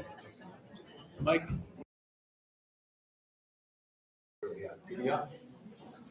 All right, thanks, everybody. That's just a quick minute to reset the room, get Al back in here. Megan does have to leave to attend to a family issue, so that's okay. We can move on. Al, next on the list, on the agenda is our business office update. Everybody get out. Everybody get out. So, hold on, Aaron. Everybody could try to quiet down, please, in the room. That's fine. Thank you. Aaron? Sure. So update, we've closed out the month of March, which puts us to the end of the quarter. At the next meeting, I will have a quarterly report for you all as promised. We talked about providing quarterly reports, financial reports. This report will have all of the, I think I had a note on the prior report that. Hold on, Aaron. Hold on.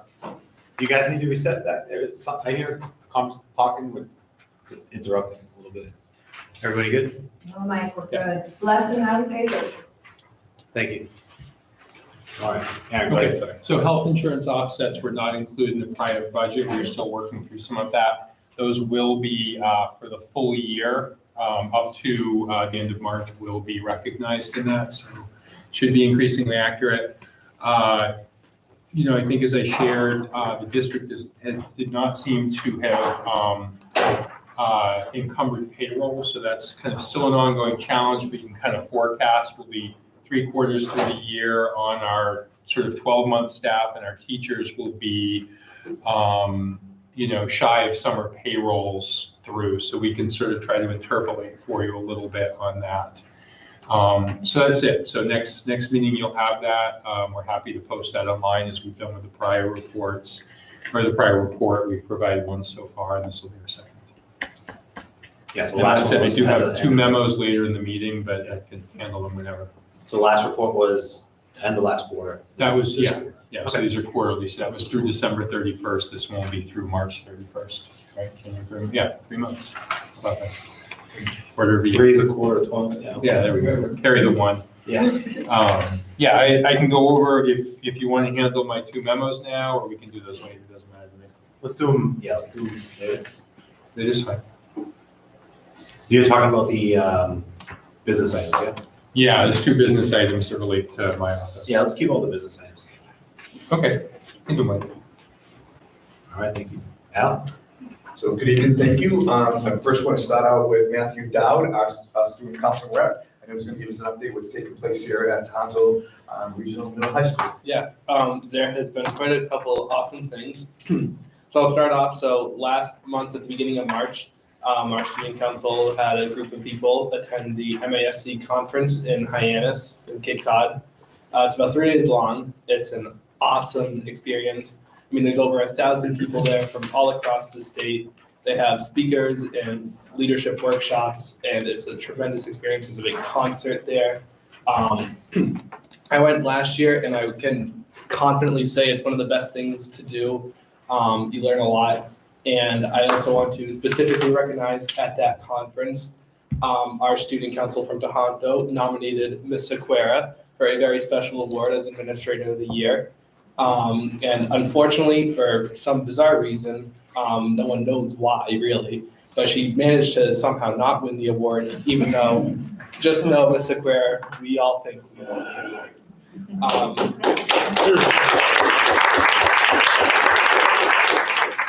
And I'm just going to read a little quote from a very wonderful letter written about Ms. Sequeira that, quote, "There is no one more courageous, more giving, more understanding and uplifting.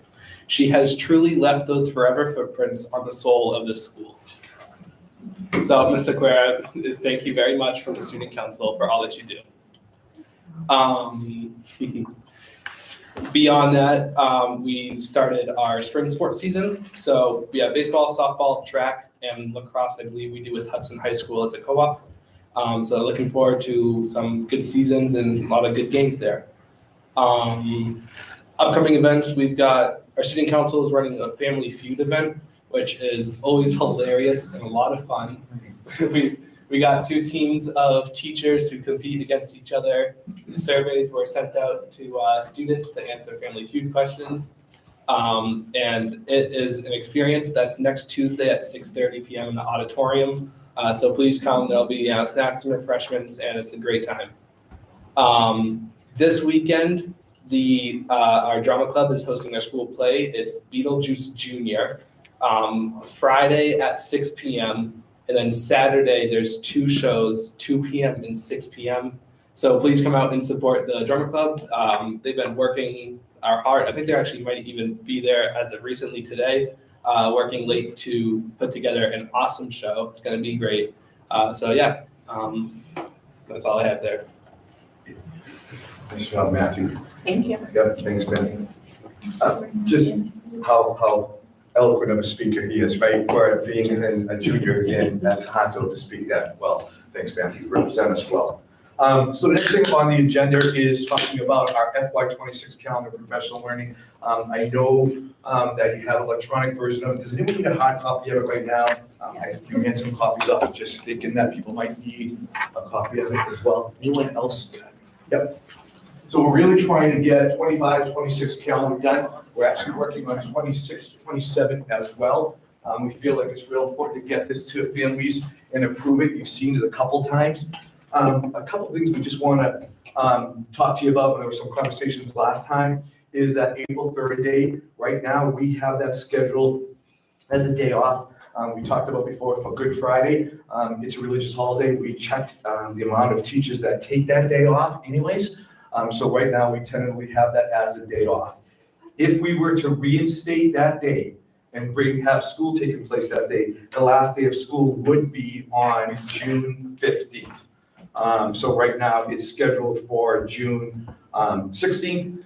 If we bring back Good Friday and have that as a school day, then we'll revert back to the last day of school of June 15th. So I first want to talk to you guys about that and see how you felt about that day, whether we want to keep that a day off or change that day. How many years of data did you look back? Because I know there was one Good Friday that landed on the Friday before April vacation, so we didn't feel it truly reflected accurate data. Yeah, so yes, so we looked over a couple of years and we talked to principals and there were quite a few teachers that did take that time off and we needed subs for that as well too.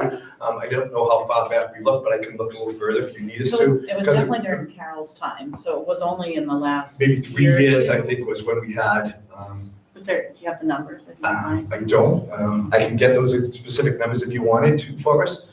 Again, it's more importantly, if we want to have that as a day off, as a religious holiday, or we want to be able to have kids in school at that time.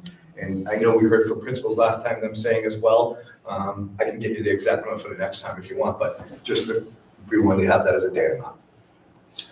I mean, I had concerns because one religious day for one religion is concerning, you know, and even speaking as a Christian. But, and then also is the concern of then the last day of school as well. Yep. There's less buffer to Juneteenth, and with snow days, it just seems odd to throw a random, well, not a random, but Yep. not a secular holiday in there. So it was That's just, not been there for it was years. just a conversation when the group of us principals and admin got together to decide this, and we just sort of put that out there for the conversation happening here at school committee. May I ask the principals again? Sorry, I'm putting you on the spot. We do have significant absences for both staff and students. The numbers, I'm not sure, but last year I remember it was significant for staff. What's the significance of that, Lisa? Kids missing school, does it cost us money when there's high absences on a day that we can predict? What's the significance of having a high absence rate on that particular day? Is there a cost to For it? staff, there is a cost to it. Because we have to hire as many subs as we can possibly obtain for that day And then it's missed instruction in time. missed instruction. The other issue with that, we found not only in previous districts, is trying to find subs for that day as well too, because many people observe that. Again, just putting that out there. Any other principals want to chime in? Cindy, just jump. I can just speak on behalf of BES. We've had 2 or 3 staff out. That's a relatively small number at our school, different than high school. Do you recall like the number of students or percent of students out? I do not know for that religious holiday now. Mr. Campbell? And I was going to say, I think the other thing, the consideration is when that particular day falls, when it falls at the front end of spring break, we lose a ton. Yeah, so I mean, I feel When like. it's just a Friday before Sunday, and then Monday, we right back to school, it's less problematic. Subs is always an issue, you know, we have maybe 3 people at Berlin Memorial that we can count on. So anything after that becomes a problem. There are always a few people who, for legitimate reasons, take the day. So it's always a concern, it's a balancing act. How many, like, in the current contract, obviously we can't look into the future, but isn't there religious holiday paid time off? Or is there only one day or more? Yeah, no, they get the paid time off, that's what they take it, and then it's a planning issue. Yeah, but I'm saying, it's built into their contract to have a religious day. And so if we have that day off, then we're just gonna need to pay for it on another day. I don't know. It's not been in our calendar for many years, and I think maybe not last year, but the year before was when the data was the Friday before vacation, which it happens to land again this year. We also looked at other communities around us. We know Worcester celebrates, has that as not a school day as well too. So some communities do, some don't. The larger municipal cities do. And again, we just put it on there, right? We wanted to have this conversation with people about, and we gave that as an option. But Worcester would also celebrate other religious holidays as well on their calendar. Some districts like Waltham, some areas take the religious Jewish holidays off. They have that as a non-school day as well too. So it all depends what the community wants to, and the school committee wants to celebrate as well too. So what it sounds like to me is that this has become a discussion because it's affecting, because of a higher number, which everybody, like I would probably take Good Friday off personally. So it sounds to me like it's a discussion that we're having because it affects the children and it affects the budget. And if we're having other religious holidays that we're doing that, then we would probably consider those decisions, but I think those other places do. It's not that we're honoring one or the other. I think it's related directly to the situation. And we just put it out there, and that's why we wanted to have this conversation, because we met as a group and thought we should put that in, and that's why we're here. So Lisa, so BES is only 2 to 3, but I assume your, Tohoto is bigger. So, I mean, if you were to guesstimate how many were last year? Right, well, this year, currently, as of right now, we have 8 staff members requesting the day. But that's also the Friday before break. Right. Yes, but I can't, I mean. I'm not right. pondering, I'm just. Well, yeah, you can't also say that. No, I'm just, in terms of replicating in other years, I know when, I think it landed 2 years ago on the same situation, we said we were gonna revisit it with past data, because we couldn't count on that data because of when it landed. Okay. I don't know. Does anyone else? I can look up last year specifically. You weren't. I don't know. I think it was 2 years ago. I have this year, and this year we have 8 that have applied. You can see it's clear, it says religious holiday for there. We can pull that. And I respect that, and everyone can take the religious holidays, I'm not Just discounting that at all. Can get. You know what I don't like about this calendar now? What's that? I don't like starting before Labor Day. You know how hot it is in BMS I know. in August? We had 17 out last year on the 29th of March. Yep. It was not before. 29 staff. No, it was the 17 29th of on March, the we had 17 out. Oh, 75. John, can you go back last year's data? Can you go back last year's? Sorry, put you guys on the spot, man. So while they're looking that up now, let's talk about Labor Day.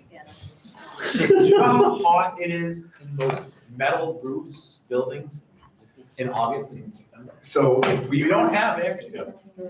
and we also have to be mindful of pushing ourselves out in June as well too, with the last day of It's a June, and lot 5 cooler snow in days. June than it is in August. So, Plus, it's the end of the year, we got field days, we got all sorts of field trips. We could do more even if they want. Yeah. But in September, you're starting, you're learning, you're figuring out where your class. Got anything, John? It takes me a while. we're having a conversation about the recommendation that the principals and admin made was before Labor Day. I get that some families would like it after Labor Day as well too. We're just concerned about pushing it into June, and Juneteenth as well too. And just break it up in that snow days. You got 2 days, you're going back on a Thursday, Friday. Yeah. So that cuts my vacation down. Like, I gotta get back on But Tuesday. I also think it's. And then you got Monday as a holiday. Which is, And so that, you got a 2-day week, we're and then you got transitioning. a 4-day week. We're coming out of a year where I think we went from October to February without a full week of school. And now we're starting off 2 weeks, 2 days and 4 days. It's easier to ease the kids in. I mean, That's for right. elementary And school, teachers, yes. and I teachers, like we're all- teachers, we're all- and parents too, getting up and putting on the bus. The 5 days, we did That that was a one lot. of the And past then- years, it was and awful. then some All the meltdowns. kids were dead, There's all the some teachers. meltdowns. And they slept like babies at night. It was great. I like this because it's 2 days for the kids, the teachers I would have 2 prefer days, 3 days, 4 days. 4 days for the kids, yes. Can we do So 3 days, the 4 other days, part, 5 days? the other part you look at is there is no additional half days this year, right? So we could talk a little bit about that as well too. John and myself and Sally, well with Janelle, really have been getting some targeted professional learning this year, so that we can tell. I know one of the questions that people asked is what's taking place on those days when teachers have professional learning? Sally, John, want to jump in a little bit about some of the work that we're doing for those targeted professional learning days? Currently or next year? For next year. For next year, Sally wanted to go first. Right over here. There she is. Yeah, so we are focusing on a theme of UDL, which is Universal Design for Learning, which is basically a framework that guides developing flexibility and allowing students to have access to equity in their education and addressing individual learning differences. That is a big umbrella, so there's actually more specific strategies under that we will start off with focusing on, and one of those things is formative assessment, which John was going That's to my talk cue. Formative assessment there are two types of assessment. There's formative assessment and summative assessment. Summative is the one you do at the end of the unit. It's the big unit test. Formative is ongoing, and it takes a wide variety of forms. It's as simple as thumbs up, thumbs down, thumbs sideways if you're not sure, to little pre-tests before you start a unit. So you get a sense of your students and what they do know, what they don't know, helps you form groups. And we'd like to get better at that part. Because in the end, it will help us become more efficient and effective educators. So we're going to spend time under the big umbrella of UDL working on methods of formative assessment. In formative assessment is evidence-based, and what that means is there's the proof that if you're using formative assessments and we're using this across the district in the individual classrooms, that we're gonna see the growth that we wanna see. And we're not only just targeting, we're doing the formative assessment in math. Like, what does that look like? What does the assessments, what are the check-ins that we're doing with our students that our teachers are gonna learn how to? It's as simple as John said, thumbs up, thumbs down, but also what type of assessment we're giving, just the tips to check in with our kids to see if they understand. If our kids aren't understanding a certain component in math, then our teachers will learn to target that. And they're already doing it. Please don't misunderstand. Teachers are doing that right now in our schools, but we really want to be able to get some data that we can use to say we're showing growth here. This is if we apply the scientific, evidence-based formative assessment, we will see growth in our students. And that's the work we're going to be doing across this entire district. So that's why the professional learning we have targeted on those days will be really geared towards that. And I thought that was really important because I heard from parents like, what are teachers doing on these days? Why are we having all these half days? What's the focus going to be in? So across our district with the universal design for learning, with the really component of formative assessment. So that's what we're doing. So we also want to talk a little bit about this calendar is we're in the process of negotiations as people are aware.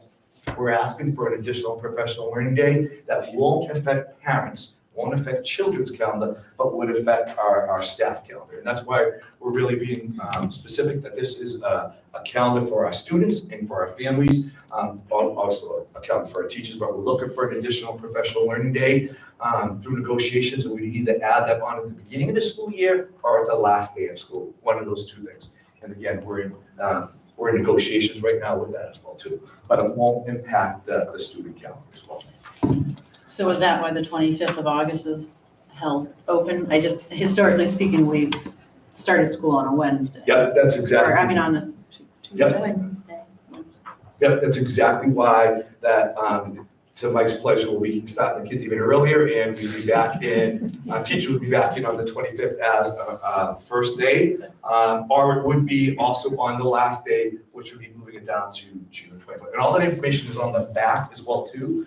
We put, school days along, all that information. We just really feel like it's already April. We need to get this calendar approved so parents and families can do their planning and plan their vacations during the February and April breaks when we have them. But we think it's important to get this approved. We're already working on 26, 27, so we have 2 years done, so we don't always have to play. We're trying to get it done before April.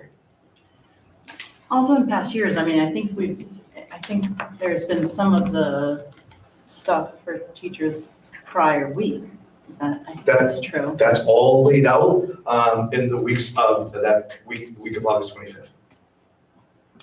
Yeah, no, I'm just saying, historically speaking, Not last year then, but I feel like it was a prior week as well. I don't know. With new staff Maybe I'm- orientation. Yeah, oh, maybe that's what it Yeah. was. All that will be taking place before even school opens up for everybody else. So this is our calendar. This is the professional learning days. We heard loud and clear from families and school committee about that. The multiple half days, which just as a reminder, tomorrow is a professional learning day as well too. There's a half day as well. We also knew how difficult it was for the childcare and the after school that we were working on. It worked out okay, but there were a lot of hurdles that we had to get through for that, staffing that, nursing staffing with that as well. So that's where we felt it would be more important to have targeted full days of professional learning. When we talk about the half days as well too, by the time students leave, teachers have lunches, we're really down to only a couple of hours, and we really want to be able to make it more lengthy a period of time that teachers can have conversation. Never mind travel time that we were talking about as well too, from teachers moving from either Boylston to Berlin as well. So we're really trying to be very targeted professional learning this year and a targeted calendar.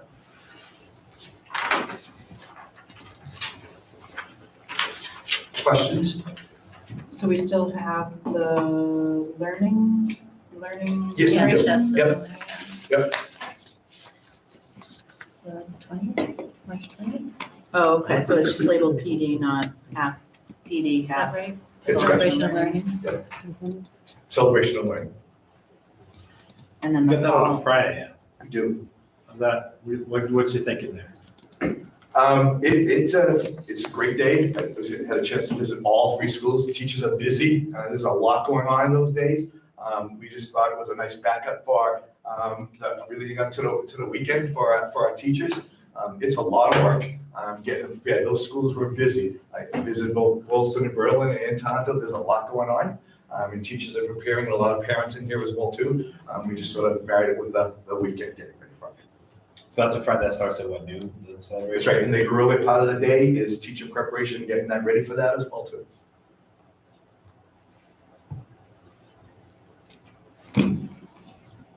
And again, we just really want to get some calendar out to our families so they can start looking at this and making their plans. If we don't like doing this, we need to make a revision on a calendar, we certainly can do that. That's what I'm sort of going to recommend for that Good Friday if you want some more data or information, but we at least want to get something out to our families and get it on our website. Okay. John, did you find any data from last year or for those? Two. Two? I feel like the 17 at Tohoto really speaks. Yeah, yeah, no, for sure. Yeah. And the amount of students that are out as well too. Right. Again, it's certainly an option, that's why we put it out there. That'd be really nice. Okay? If whatever shakes out in negotiations, I know the end of the year is not preferred, but if it doesn't land on the 25th for that extra PD day, could we consider later on moving that up a day? Because that, obviously there's no camps or anything, so that's time. Although not a PD day, it is time that parents will have to take off for find care. You can start school on the Wednesday, the first Yeah. in-person day. Mm-hmm. That would be my preference also and have the last day on a Monday. I'm nervous of that Tuesday to Sure. the holiday. Yep. Understood. That would be my goal, but I'm not gonna hold him. Hal, why wouldn't we want to leave the last day of school on a Thursday or Friday so that we're not bleeding over a weekend and just to have another day of school, like one day? Yeah, we just really know, we live in New England, that we're probably gonna have some snow days in there, so we're sort of, This year? we're hoping that we don't have that many with our budget in plowing, but we figured as much that that's probably gonna happen. But if you happen to look in the back page, right, we're being really, the amount of days that each one of them have and the amount of each calendar, each month, totaling up to that 180 for students and 185 for teachers. Did we have one snow day this year or two? I think we just had, Just one? I think we just had one, but we had a couple are delays. Yep, which is always a fun decision.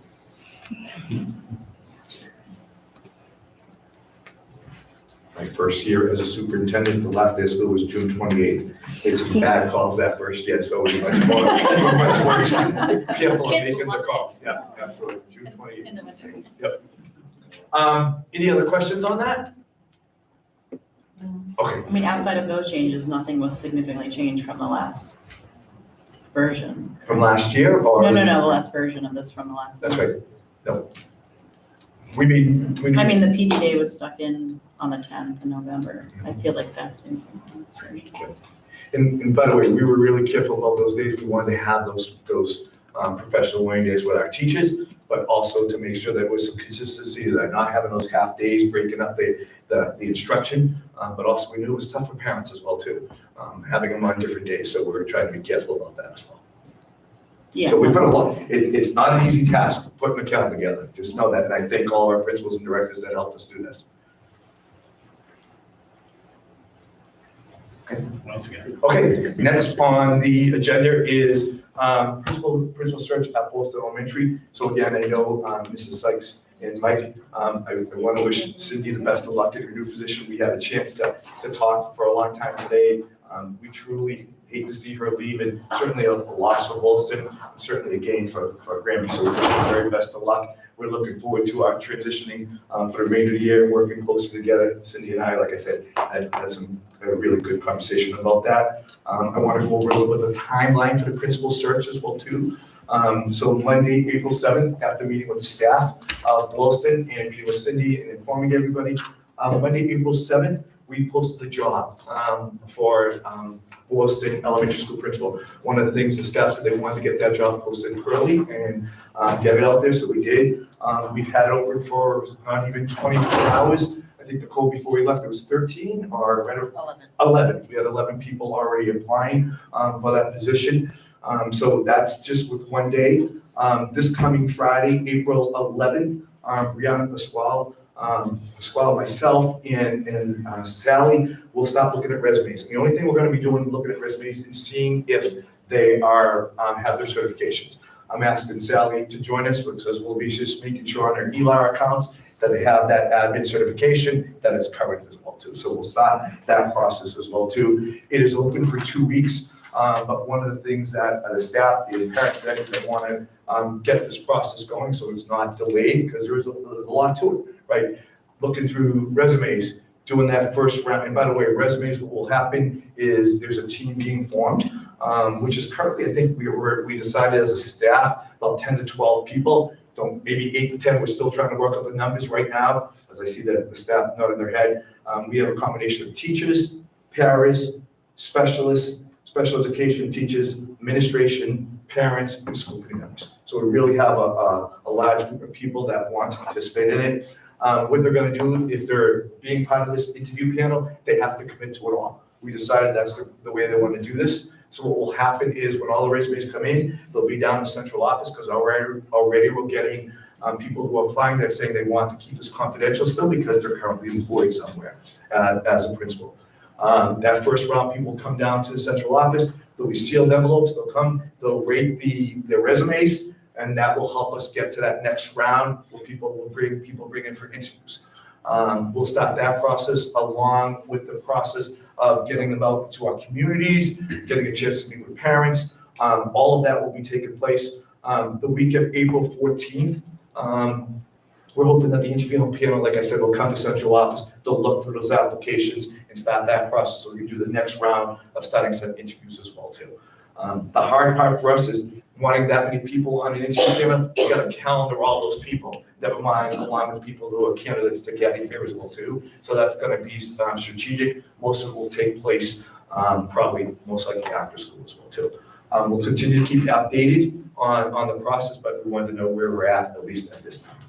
Anyone else have any questions about that as well? I will continue to keep you updated. We decided as a staff, they want complete information all the time.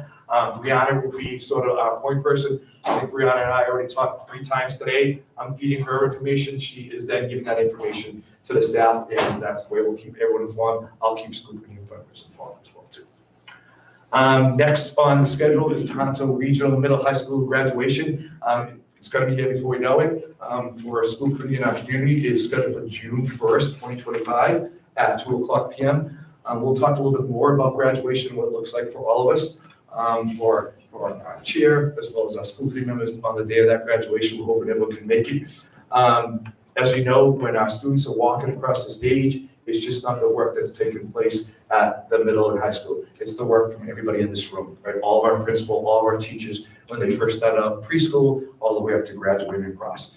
I really think when a student walks across the stage, it's the pinnacle of the work that we're doing in Berlin-Boylston Regional School District, right? All of us should take pride in that day that's happening.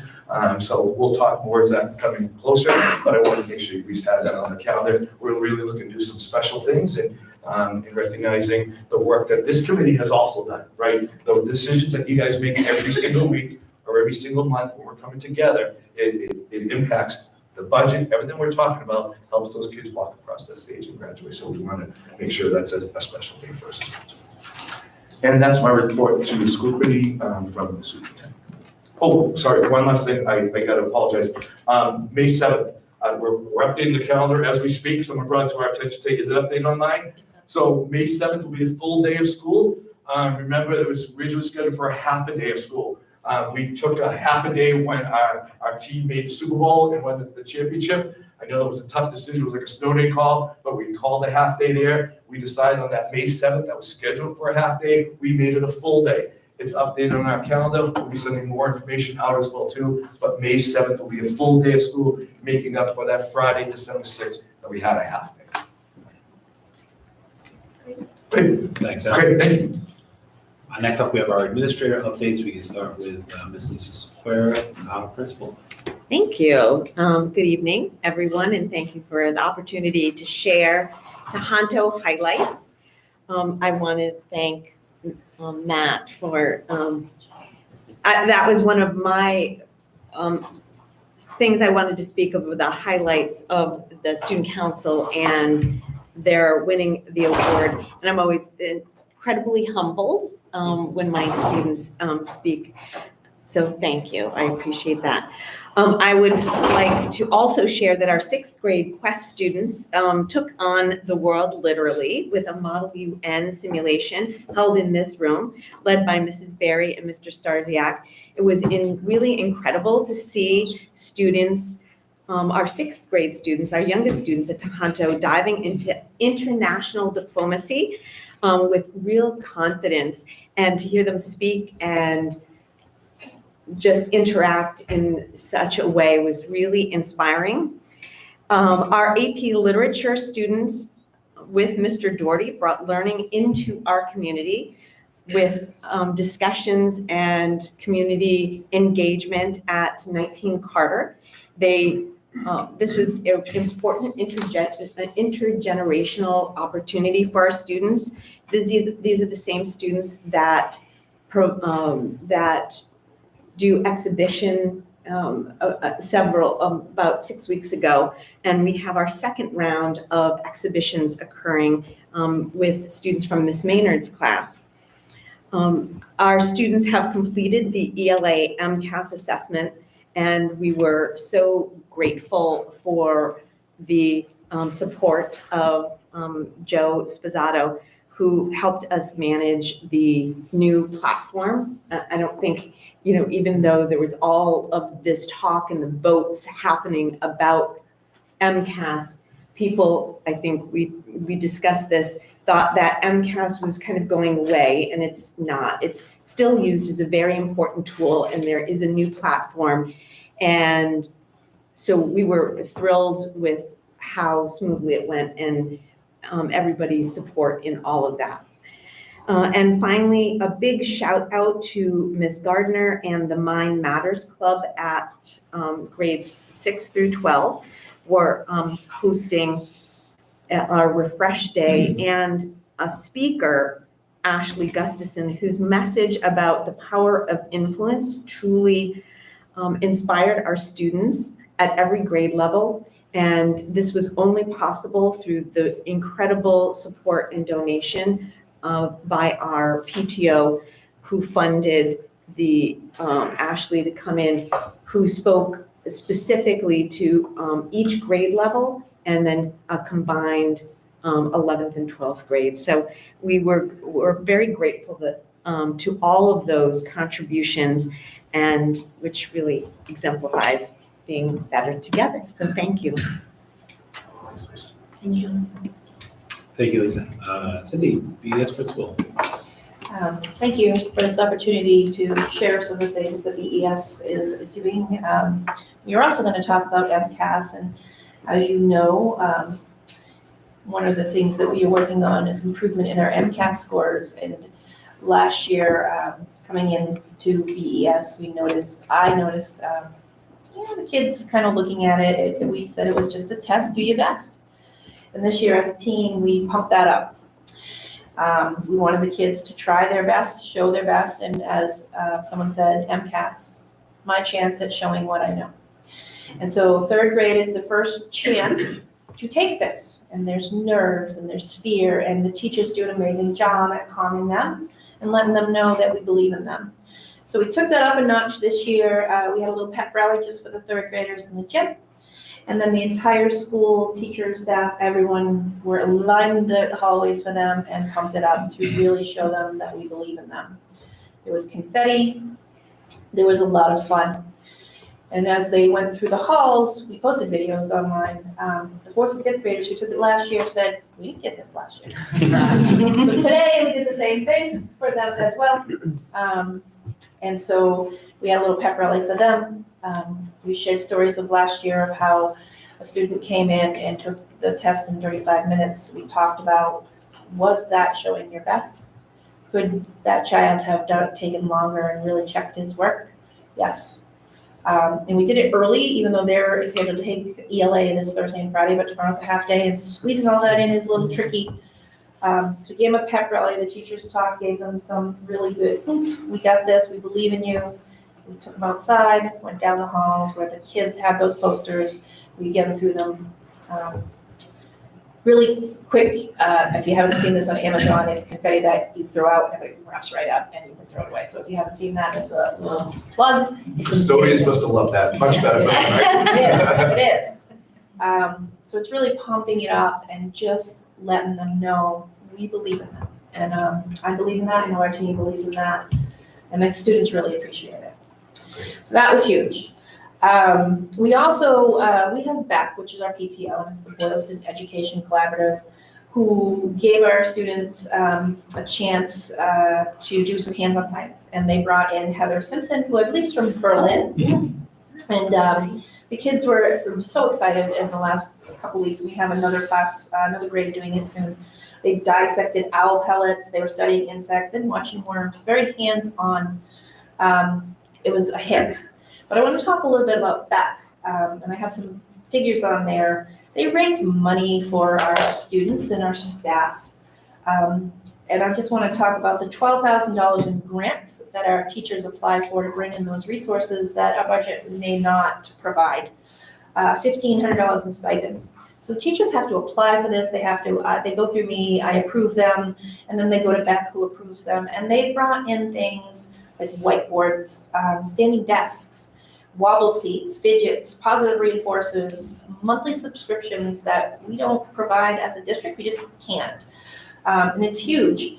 And one of the things that if you were there this afternoon, there's some fifth grade teachers that do a little bit of tutoring for the MCAS math. And some of those kids were riding these around, but they're like the little ride-on animals. These animals are $1,200 a piece, and we have two at that school that are a lot of fun. If you need a little stress reliever as an adult, you can ride them around. But students have to earn something to get them. And this math group after school, there's a little bit of enrichment and there's a little bit of extra support. The 4 students that were there today were riding around and just having fun because they did some math. But BEC provides that, and it's just amazing that they do this. So I just want to send that out. Megan is a big part of that. BEC, she had to leave, but just a thank you for our team for what they do. So thank you. Thank you, Cindy. BMS Principal John. Hi, good evening. Thanks for the opportunity. I'll try to be brief. We're doing MCAS too. Go figure. Today was the first day of ELA. We're fortunate in Berlin to be able to do all grades all on the same day. Joe showed up for us too, much to my surprise. Just kind of appeared to be helpful and support us through that new platform. So that was much appreciated. And that went very smoothly. There were no real issues, technology or student-wise. Kids did their best. They always do. and we count on them to continue that effort. A couple other things happening at school, just real quick. We have started planning for the fun run at the end of the school year, which is the big Link fundraiser. It's our PTO. And they have set some very ambitious goals. So Berlin parents will start to see some of that information coming home in the next few weeks. It's really their single biggest fundraiser, that between that and the book fair. It's kind of how they fund all of the things that they do for Berlin Memorial students. And then just the other thing real quick, so the committee's aware, planning for Nature's Classroom for this year's 5th grade goes on, and we are looking forward to that. As well as the, I think it's the 5th annual Connects Challenge for our 5th graders, which is coming up in May. So those are all really exciting things. It just, real quick, if I can just one last thing to Al's point about it, everybody is involved in graduation. It has been my delight the last few years to come. And Mr. Queer is always good about saving me a seat. These seniors are my 1st graders from when I started. So it's really exciting to see how, I don't recognize any of them because they're all giants now. But it's really good to see that. It means a lot, you know, as staff to kind of see where they end up. And so I'm looking forward to that. That's it. Thank you, Joe. Thanks, John. Okay, Interim Director of Technology, Joseph Blau. So just to piggyback on what the principals were saying, MCAS is underway. The kids, as well as faculty and staff, are doing a great job adapting to the new platform and all the little hiccups that we've had along the way as we get comfortable with it and learn the nuances of it. It's a little different than it was last year and in years past, especially on the Proctor side. So I just want to commend them for everything that they're doing and how calm and supportive they've been for our students while they're taking this assessment. Next thing is we're doing some technology cleanup as far as disposing of some old and outdated technology that's no longer serviceable. So we have a company that the district's used in the past. We'll be reaching out to them to donate this to them so they can go through it and provide it to anybody else that may need parts and pieces or anything like that. So that's taking place. If you want to see this equipment that we're getting rid of, I did provide a list, but it's up in room 219 in the back of the classroom. That's kind of been an eyesore for Mr. Wheeler, so I'd like to get it out of his classroom so he can have more usable space in there. We have made some updates to the website. The Tahanto website is now live. The new updated website is active.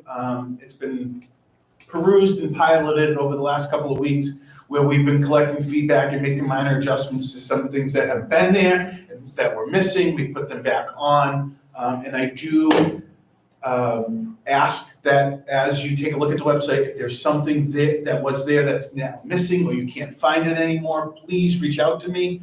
We're making these adjustments as we update the rest of the district's websites. We want to make sure that the ease of use is still there and that information that you've always had access to before, you can still access and find. In addition to that, one of the requests of the school committee was had tasked me with finding a way to make the public more connected to the information that they're providing out there. So, and one of the topics was like RSS feeds. Our current website provider doesn't allow for specific RSS feeds. And without using third-party vendors or anything like that, I was able to work with them. And what we did was actually on the school committee agenda page, at the bottom of the agenda page, we actually created a calendar that the public can subscribe to. This calendar is updated hourly. So if you subscribe to the calendar, you can follow it on your own Google Calendar or anything like that, or you can subscribe to it and add in your email so you can get email updates. You can even go a step further and get text updates. So if you subscribe to this calendar, you can follow along. And then Nicole and I have been working to, as we put stuff on the calendar or we post agendas, we'll update this and we will actually connect the posted agendas to the actual calendar link. So now- everything's gonna be there moving forward.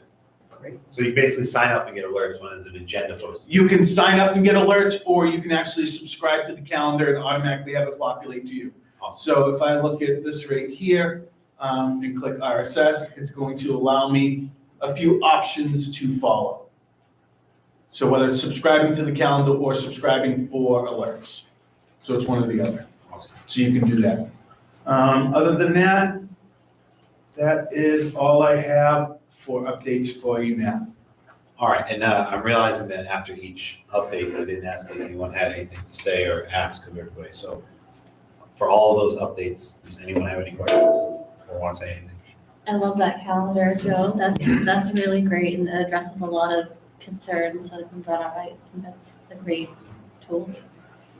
Joe's been doing some great work with our principals. I don't know if people realize that the change that took over in MCAS and how we have to make sure that the bandwidth we have and that everything's operating and working. You know, and to have John, all the students taking the MCAS at the same exact time, I mean, and to have someone available at any time to make sure if there is an issue, they're able to correct it right live.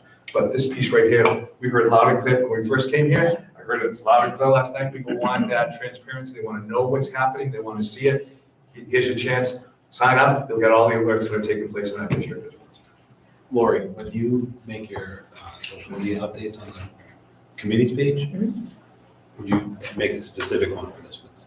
For this, yeah.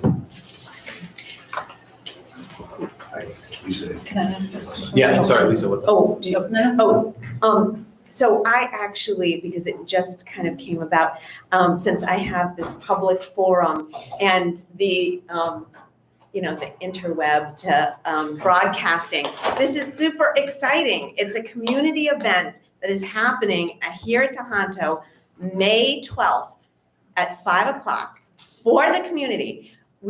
Our STEAM committee has developed the Eureka series. It's a speaker series, and we are going to have, and I couldn't even be more excited, the 2024 Nobel laureate for physiology and medicine, and a person, and Victor Ambrose and Rosalind Candy Lee, who is his wife and partner in research, who developed or who identified microRNA, which is really cool. And I can talk to anybody about how cool that really is. But just this is an incredible opportunity for our community, and it's for anyone in the community. So anyone, from the elementary schools or just anybody who's interested in this. And there will be an opportunity for an Ask Me Anything session. So I think that's really exciting that we were able to schedule this. Lisa, can you repeat the date and name, please? Yes, it is May 12th at 5 o'clock at the Tohoto Auditorium. It is the Victor Ambrose and Rosalind Lee. And they are, Victor is the 2024 Nobel laureate in physiology and medicine. They're both incredibly humble, brilliant people who just asked wonderful questions and can be really inspiring for our young people, whether they're 6 or 60. I can send you the flyer tomorrow if you'd like. Sure. And just to follow up on that, Sally and I are working with the speaker and their representative to find out if we'll have permission to live stream it on our YouTube Live when they're here. Cool. We just want to make sure that we have their permission to do it, whether they want to allow it or not. I wonder if we can send that out to the towns as well. Yes, we have. Yes, we have. I've actually shared it with both town libraries, both town halls, with all the schools, for the newsletters, for the students, with staff. The item may be an idea too. Oh. We're far out of that. Thank you. That's really cool. It's microRNA. I mean, we used to have science mentor nights. But Yeah. Thanks, Lisa. Anybody else, anything for anyone? Oh, yes. Since more people are paying attention, Joe, can I ask you what recently you've put Bark in on the computer?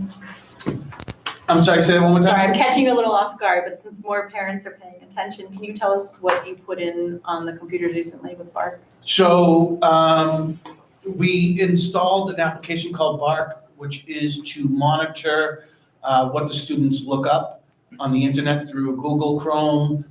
It's all tied to our Google Chrome, not our Google Chrome, our Google accounts. So anything they do within the Google accounts, whether it's docs, emails, Chrome, if they're searching it on the internet, it's monitored through this application called Bark. And if it flags anything under bullying, medical concerns, depression, violence, and it even goes even further than that. So if it flags any of those, there are certain members in each school that will receive a email, depending upon the severity of the concern or the flag. Otherwise, those individuals, the admin or counselors or adjustment counselors have access to log into Bark, and they can review anything that may have been alerted, and that will bring them or cause attention. And that acts to block some websites as well? No, Bark does not block websites. It's monitoring what the students are doing. So as far as blocking websites, we use our Google Admin Console, where we can specifically lock down individual websites that we know. And then we also use our content filter called Blocksy. But there's more work to be done there as far as locking the stuff down. There are far less filters in place than we think, right? So that's a conversation that we need to have I need to have with the administration as far as what we want to do and the direction that we want to go to. We have an option to go in multiple directions with programs and applications that we currently have. I just want to make sure that any decision that is made, it's made as a team. And more of these things are being brought to my attention, and I can only address them as I see them. So we're starting those conversations now. We did install Bark across our entire district, and the cost of Bark is free.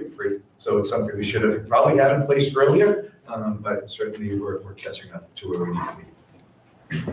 Just a side note that parents can subscribe themselves to Bark, correct, and have a parent account at home. Because while we monitor things here at school, I think it's very important that once their school device leaves our building, even if it's under their school Google account, right, we may not be able to restrict or get notifications, correct?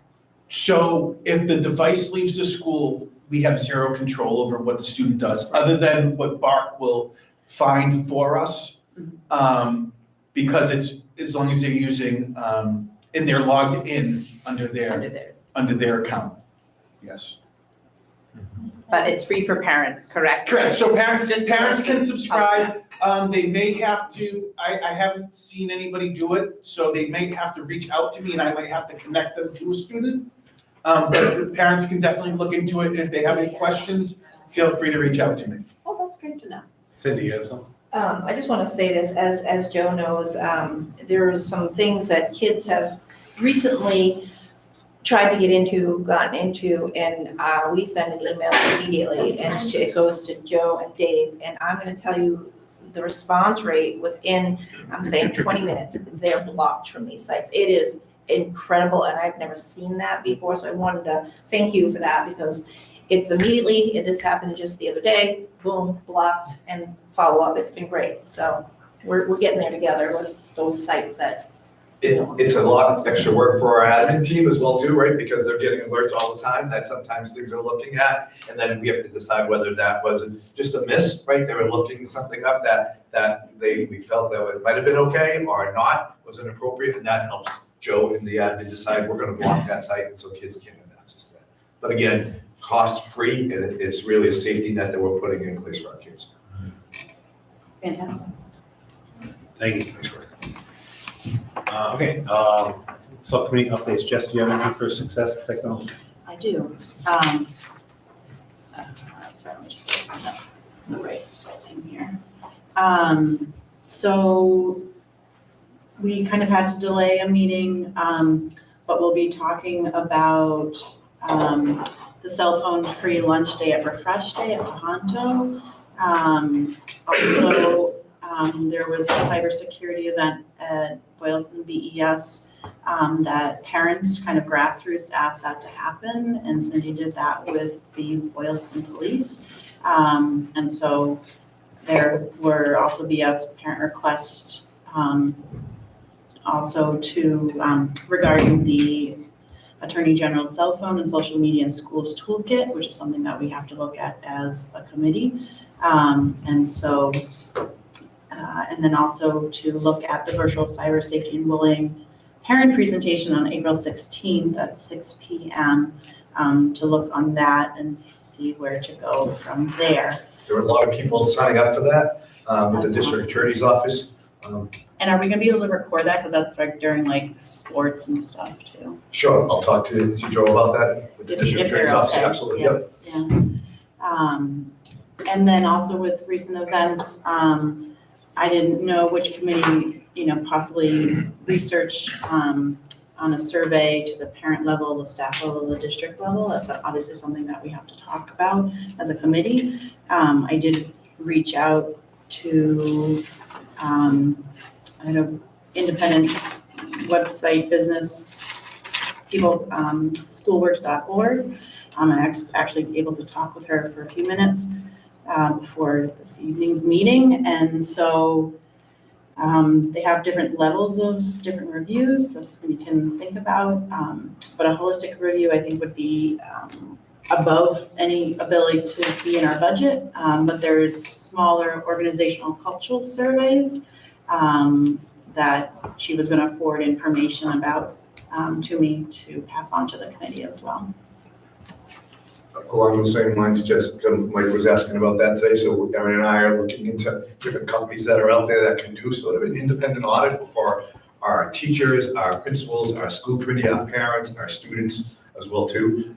So that's part of that as well too, so we'll get some information for you. So. Jess, you said the holistic is beyond what our budget could handle, but you haven't ballpark range on anything?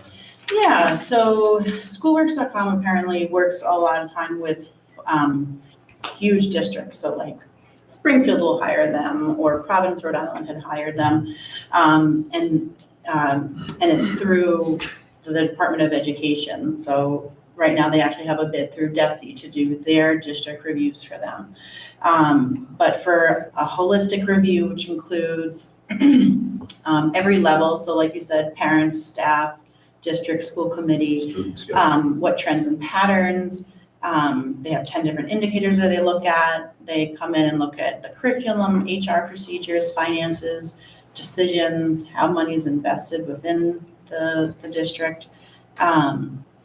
And so to do a holistic review of all those things I just mentioned, it's $100,000 to $120,000, which would not be something would be coming out of our budget at this time. To do a smaller portion called a program review, which I don't think is exactly what parents are looking for, would be $60,000. When I said, okay, thank you for that guesstimate, she said that she would forward companies that do more organizational cultural surveys, which I think is also what people are looking for. It's the well-being, or what's working well, what's not working, leadership, satisfaction, day-to-day business, and if leaving, why, if staying, why. And I think that kind of really encompasses what we need to know to go forward. Schoolworks is the premier that's out there that a lot of bigger districts use. The one thing that's really good about that company is they protect the information they're getting, right? So it's not being dispersed out, or someone can buy that information from them as well too. For even like the HR piece, looking for employments and along that, that's something we're paying close attention to. Janelle and I experience every single time we post a job that we're getting, within minutes, we're getting companies, private companies emailing us and saying, we have the people for you. So protecting that information is important, but SchoolWorks is one of the premier. What was the price again? I'm sorry. I couldn't hear what John's calling. 100 to 100, oh, now he's laughing. $100 to $120,000 for a holistic review. And is it per our size population? Sorry. She didn't specify, it was a very short, she squeezed me in. Originally, my appointment with her was Thursday to chat with her. I know they usually do it by the number of people that are in the community as well. Okay. So when you were just saying that you get contacts after you post a job, are you saying that some of these companies would We have to be very. identify unhappy people, or? Sometimes you look at HR, like if you're looking, like with positions that are unfilled, right? You look at all that stuff. Okay. So the minute you're giving that information, you have to be very careful what companies you're using, right? You wanna say something, Aaron? Sorry. Oh, they have bots. I mean, all of those companies have bots that scour School Spring or Indeed or whatever. And I mean, a lot of those are automated messages, right? But that's Within minutes. the nature of Like the internet nowadays. We're competing with them, right? So that's not, but, so we just really want to be careful. We all agree we need to do that from what we heard. Just we want to be careful the company you're using. You get paid a lot for it, but they're also the ones that are protecting the information at the end as well too, and not selling it as well too. Making double money. Yes, yeah, so schoolworks.org, the person I was talking with said that she was going to forward me some of the information for the organizational cultural surveys, which might be more of in our range. All right. Budget Facility Subcommittee, Megan had a personal issue, she had to leave, but anybody else? I don't know if we have an update from that subcommittee for right now. No. Superintendent Search Subcommittee, we just had a blog about that, but anything? Just a review that next Tuesday at 5 PM, we'll be interviewing 4 candidates to fulfill the interim position for the 2025-26 year. Unfortunately, that is in direct competition with Family Feud. I know. Yeah. So we have 6:30. So, All but it right. will be an open meeting in the public. No update from the policy subcommittee either. So that brings us to our business items. So Aaron, is that the payment schedule, is that you? Sure. So you've got, you have 2 memos. The first has to do with the assessment payment schedule. So as you can see, when I shared those initial assessments from that sort of first round of budget, I got a response from the town of Boylston saying, this is the wrong schedule, like the payments are. So I looked at it, I compared it to the regional agreement. I said, well, it looks like what's in the regional agreement. So they sent back what they've received in the past.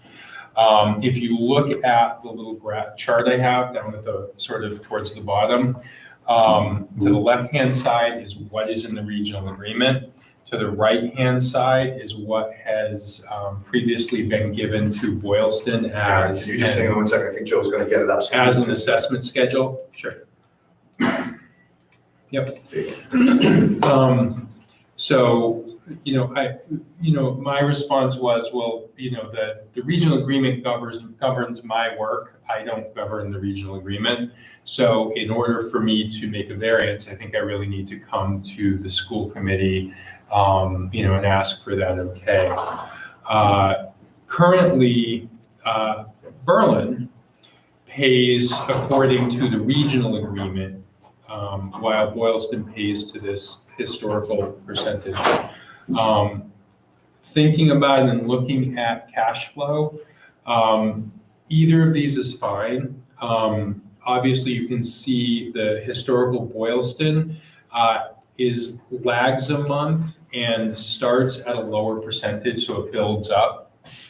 This is apparently a cash flow issue for Boylston in terms of their tax receipts. But it also means we get less money up front. Now, realistically, are we doing all of our capital projects day one and starting them and paying vendors by August 1st? No, we're probably starting them in the summer. There's probably, we're probably getting invoices and doing work throughout the year. Do we have money in the bank that can fund this? Yes. So at least for this year, it certainly doesn't present either an operational or a cash flow issue.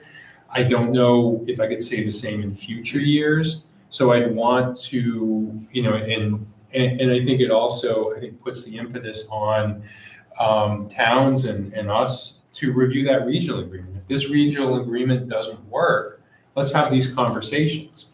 So I would be completely comfortable adjusting this payment schedule for 2026, and then see where things go. If we're looking at other things in the regional agreement, maybe we can have a conversation with the towns about what this would look like to cover their cash flow, but also preserve our cash flow, right? That's important to us, that our cash flow isn't impacted by this. From an operational perspective, the operational side of things, Boylston is paying in accordance with that percentage. There isn't a separate percentage in the regional agreement for operations and capital.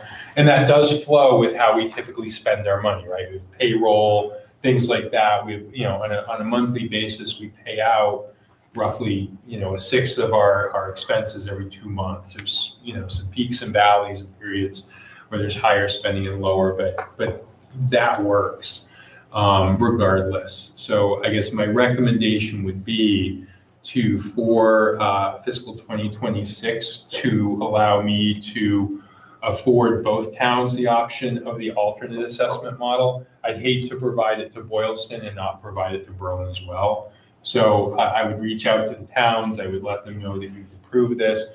I'm assuming Boylston would want to go with their historical method, but Berlin may want to take us up on that as well, depending on their cash flow. Yeah, and the only question I would have is that Berlin question. I mean, we had earlier this year, Berlin had, late tax bills going out. Mm-hmm.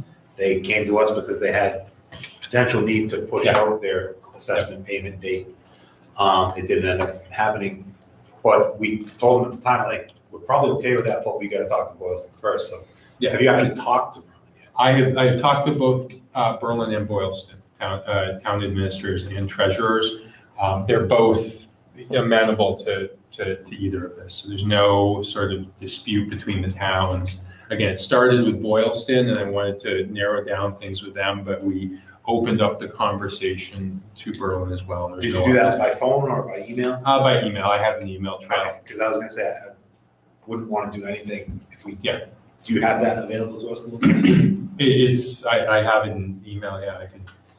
I don't want to do anything to affect Berlin's payments, given this current situation. Right. Well, you're giving them a choice, right? You're giving them a choice, but their preference I'm giving is- both towns a choice. Yeah, That's what I'm requesting. So Berlin could choose. I wouldn't want to give it just to Boylston, right? And we want to be fair and equitable. So if Berlin says, no, we'd love to pay the regional agreement model, fine by me. If it's easier for them to have even payments, if they'd rather go with the alternative method, that's fine as well. Again, I think particularly this year, from a cash flow basis, that's doable. I just don't want to speak for future years. And this just goes back to the work we're trying to do at the central office, right? And trying to make sure that we're getting things in order, right? And these are the things that we're finding that aren't, and it's part of our regional agreement. So we want to make sure we're sticking as much as we can to that regional agreement, because that's the governing information that we're following. But as we're finding these things that might be a little different, we'll bring them to the attention of school committee and obviously the towns as well too. So we're hearing a lot of the prior discussion. Oh, well, they let us do this in the past. Well, again, the regional agreement governs me. I don't govern the regional agreement, so I really feel uncomfortable saying I'm going to just, in my own discretion, make this decision. And that's why we bring it to school committee, so you're aware of it and making decisions and vote on this. You need to vote as well too, you guys. All right, may I have a motion, please, to authorize the Director of Finance and Operations to allow the member towns of Berlin and Boylston the option to utilize the capital assessment payment schedule provided for in the regional agreement or the alternative schedule that has been historically provided to the town of Boylston for the FY26 fiscal year. So moved. Jess? Second. Lisa, thank you. Any questions, discussion? So this is just for fiscal year 26. We'll have to address this the next time. I think it's a plan for over the summer to take a look at the whole agreement and make some suggestions. Because that has to go to amend it. It's going to be approved by the committee first, then it has to go to town meetings to be approved. In both town meetings that we've gone to, said to us, we would like to revisit the regional agreement, and that's work that we would like to do during the summer. But that probably wouldn't, that wouldn't be till May, correct? Because Boylston doesn't have an October meeting with Berlin. Only this year.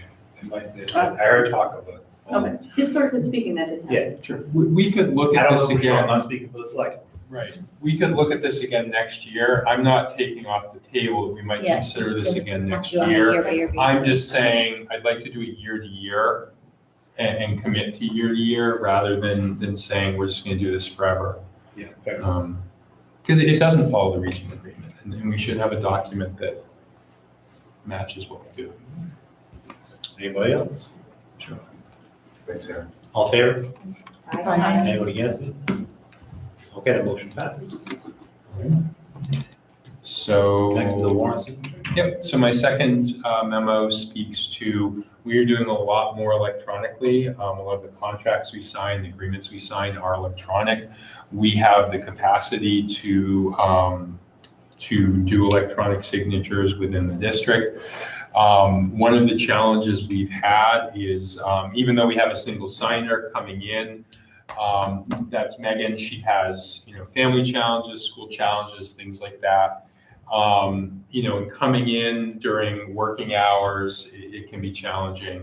I hate to delay things to school committee, get checks to vendors and things like that. What we'd like to do is move to electronic signature for that single person who signs the warrant. Warrants would still be signed here. We would provide that individual with the full warrant. So everything they're currently seeing physically, that person, in this case it's Megan right now, but just whoever it were to be in the future, they would be able to view that at their leisure, right? So they don't have to come in, feel rushed, oh gosh, I have to pick up the kids, I have to go do X, Y, Z. They don't feel like they're inconveniencing us, right? Often, they come in, they want to go through the warrant, they feel like they're inconveniencing us. And so they can view that warrant on their phone if they want, and go through it in whatever detail they want, and then sign that electronically. So I think it makes things a lot more convenient. It actually makes their job a little more effective and efficient. And we're getting prepared for the summer, right? When people go away, people are on vacations, we want to make sure we're paying our bills in a timely manner, right? So trying to figure that all out, this way it can all be done and we'll hold up the process of that. It's what we should be doing in the central office in terms of technology and being current. I know last summer Megan kept screaming at the previous administration, full disclosure, that she wasn't getting the warrants. So if they were electronic, there would be no excuse not to get them, and then we could address them. But correct. I know what single signer is, but can you just explain? Single signer isn't just a single person. Yep. Looking at money going out the door. How many Sure. people So, are involved? How many people are involved? Yeah. To be really clear, money does not go out the door without multiple checks and balances. So the very first thing that happens is a requisition is entered, usually by an admin assistant, that is then approved by a principal or a director. It's then forwarded to me to approve it to be converted into a purchase order. The purchase order can then be sent out by the schools. We're looking at exactly what that process looks like, or the departments. When that comes in, the person who issued the requisition for the purchase order or someone who has knowledge of it receives that, and they would write okay to pay on the invoice or something like that, or someone with knowledge. So if legal fees come in, I usually have knowledge of what we had our attorney do. So I would be the person who says, okay to pay, here you go. That then goes to Arnold, our accounts payable person. He sets it up in the system to pay. He checks everything. That then goes into the warrant that is reviewed by a school committee member for payment. In some cases, you would have the whole committee approve the warrant prior to sending checks out. The real challenge is you can already see kind of how long that process is. And we really would like to be able to make sure we're paying our vendors net 30, right? By the time that purchase order is issued, we've made the commitment. That purchase order is a commitment to buy something. So even if the school committee member said, I'm comfortable with this, we need to have a conversation. We can't, unless there's a real reason not to pay that vendor, we really would want to be paying the vendor. So I think it's a little, having the single signer makes it more efficient. It allows a single person to allow us to just check the check, send the checks out. The school committee can still review things and come to me and say, hey, I have questions about this expense. What was it for? Why did we make it? But a lot of those checks and balances are really in place. Not much money, no money goes out the door without sort of multiple people reviewing that. It just goes to show you how complicated it is, right? So if people just think we're writing out checks or receiving money, like every single thing goes through a checks and balance system. That's why you have to make sure you have, high quality professional people doing this every single day, keeping track of it so we can make sure we're getting the items we need into the schools so our students have what they need. But not one single thing is bought for our students or our teachers without going through this process through the central office. And then that last step, like we did earlier tonight, it shows up on our agenda, consent agenda. Every committee member looks at that before they vote on it. If they've got questions, they ask you. It just keeps us current into technology we should be doing. It keeps us making things move, but we have to keep the wheels moving to make sure our district runs. Okay, can I have a motion that the school committee vote to authorize the use of electronic signature for the purpose of signing warrants by the designated single signer voted? So, Lori, Jess, any questions, discussion? thank you for all your work on this and everything finance, appreciate it. Great work, team. Yeah, the central office finance area, I mean, night and day. Thank you. Like you said at the last school committee. Plugging away every day. Like you said at the school committee meeting, I think it was March 12th, like we're all brand new, right? This is an entire new team of people that are working in that financial office that are making this work. I personally know what it's like. You're looking at thousands of lines of transactions, budget items. And I look at that every day too. And it's, that's why I don't do it anymore. And not only being accountable to the school district, but to the towns as well. Right? We're meeting with the town of Berlin, we're meeting with the town of Wilson. It's their money, right? They're trusting us with our money, their money, and that we need to make sure that we're using it and accounting for it properly. There's work, and it's important work. It's just as important as our teachers that are sitting in front of our students. It's what makes our school run every single day.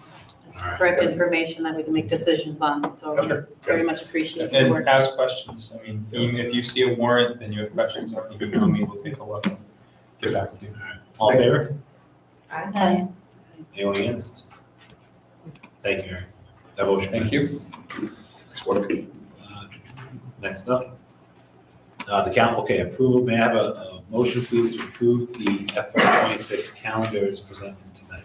So, Lori, second. Lisa. All right, discussion, questions. If that 25th's not used for a PD day, I would like to revisit that. Yeah. To shift Okay. things over, which would Yeah. then shift that into the school Yeah. to the 15th, You're talking about, I'm sorry, April? August. Oh, So sorry. if in negotiations, that additional PD day is not placed on the 25th prior to school, because I would be surprised it would end up in June, but if it's not placed on the 25th of August, that we reconsider to move that first day of school up to Wednesday, as in prior years it has been.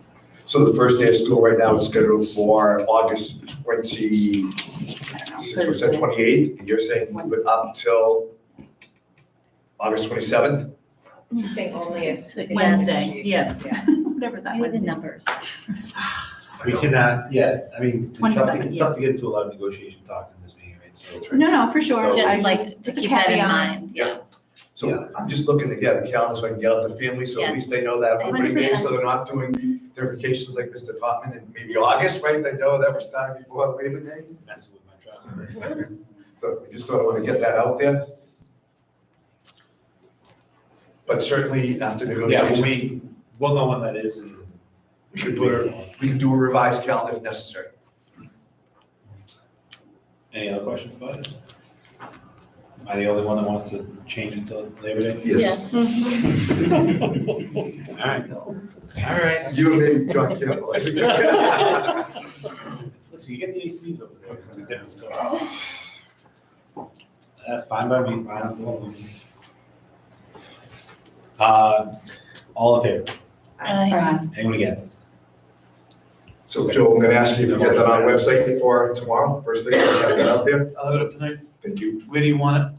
Let's put it on the district website, and then can we put it on all individual sites as well too? I can. Great, perfect. That May 7th full day might, I don't know, for this year. So we changed the Updated. calendar, so you talk about this year now again, so we put the new calendar out there. We're gonna send out communications like we do anyways, but we'll, It's updated, it has the date on it for Just this in year. terms of like, as we draw closer, we will. For May 27th of 2025, yes. And we have to also let Nicole let our bus company know that as well too. Because right now when their calendar is scheduled for, I'm just thinking out loud, sorry. We gotta let them know it's a full day. Just note to ourselves. Okay, we next have a field trip presentation. Mr. Bill Whitehead is patiently waiting here. Thank you very much. Enjoyed every minute of it. No doubt. So I will make this quick. I'm not sure how much the school committee's actually been able to look at the shared drive. Here's just a quick overview, some of the talking points. So I want to propose a club, the Tonto World's Travelers, we've been changing the name. But essentially, we had a few years ago, we were able to start getting whoever wants one, take one. If you want one, I'll make one. A few years ago, we started getting some really cool trips, international trips going into Tonto, stopped kind of because of COVID. So I was trying to think of a way to get it going again. Some trips are done through classes, and I thought of this, this club, the Tonto World Explorers Club. Essentially, it ends with a big trip. I want buy-in from the kids, so I didn't want to just have a trip and kids just go on it, that they need to learn about the country. So the idea would be each year there's a specific country or region, and we have weekly meetings learning about this country or region, culminating in a trip probably around April break. So I thought, what is a bucket list place for me and what's Tonto never done, and arrived at Japan. So this proposal is for the club and the trip for April break 2026. So some of the big questions right away. Everyone's like, yeah, Japan, great, how much? So the cost, I'm working with a rep from ACIS. There's a few student tour companies in Massachusetts. ACIS is you pay a little bit more, but you get a lot more on this sheet here. And I have this all in a Google Drive set up for parents and the presentation and all that. You get, for 15 paid travelers, it would be a private tour. You stay in better quality hotels. You stay closer to the destinations you'd be going to. For this Japan trip, we would be going to Tokyo, the Mount Fuji area, Nagoya, Kyoto, and Osaka. Osaka. Ahsoka is Star Wars. Surprising. Go ahead. Live long and prosper. So anyway. Star Trek. Days next month. Right. We'll eventually get into space with this trip. So, Osaka. Anyway, that price includes obviously the flights, 24-hour tour manager, a separate tour guide in Tokyo. It does include tip generally on these trips. Part of the collection is going towards a tip for any drivers. They set up public transportation. And then I have listed entrance or tickets to, everything listed here, you would be paying some kind of admission fee. There's also some shrines and temples that are free, but I'm just listing the ones that you'd be paying for. The 6109, that's a year out. So the club itself would be doing group fundraising, one to cover the cost of buses to and from Logan. That's the only thing we have to set up. And then anything after that would be group fundraising to reduce the overall cost of the trip. Then we would be setting up and telling kids, here's how you can fundraise and make this happen. So the question is, can students afford this? The simple answer is no, they cannot afford this right now. But I want buy-in and have them set a goal a year out and work. This would only be open to high schoolers. So current 8th through 11th grade would be able to attend next week the information session about it. Then the next big question usually is security, safety. They have a 24-hour network of people working around the world. In terms of liability, the liability is 100% on ACIS through the insurance they have. Cancellation protection plans, parents can select, I think there's 3 different tiers of cancellation plans, whatever they're comfortable with. People are wondering about, all right, traveling right now politically, how are American, Tom Hyam, the point person at ACIS I've been talking to, I asked him in an email and he said, so far they have not seen anything. They've had no issues. And generally, any country they've gone to and people they've worked with, they're happy to be seeing students learning about their culture and that they're building bridges. I said, in the weird off chance that come next year, all of a sudden there's a travel ban or whatever, they said we can either find another comparable tour or you wouldn't be on the hook for cancellation fees, like if something really extraordinary happened. Next week, so if this is approved tonight, immediately tomorrow, I will be bombarding Toronto, with there's going to be an information night about this. Those who attend and are interested and want to register, I would say immediately start doing any passport work you need to do.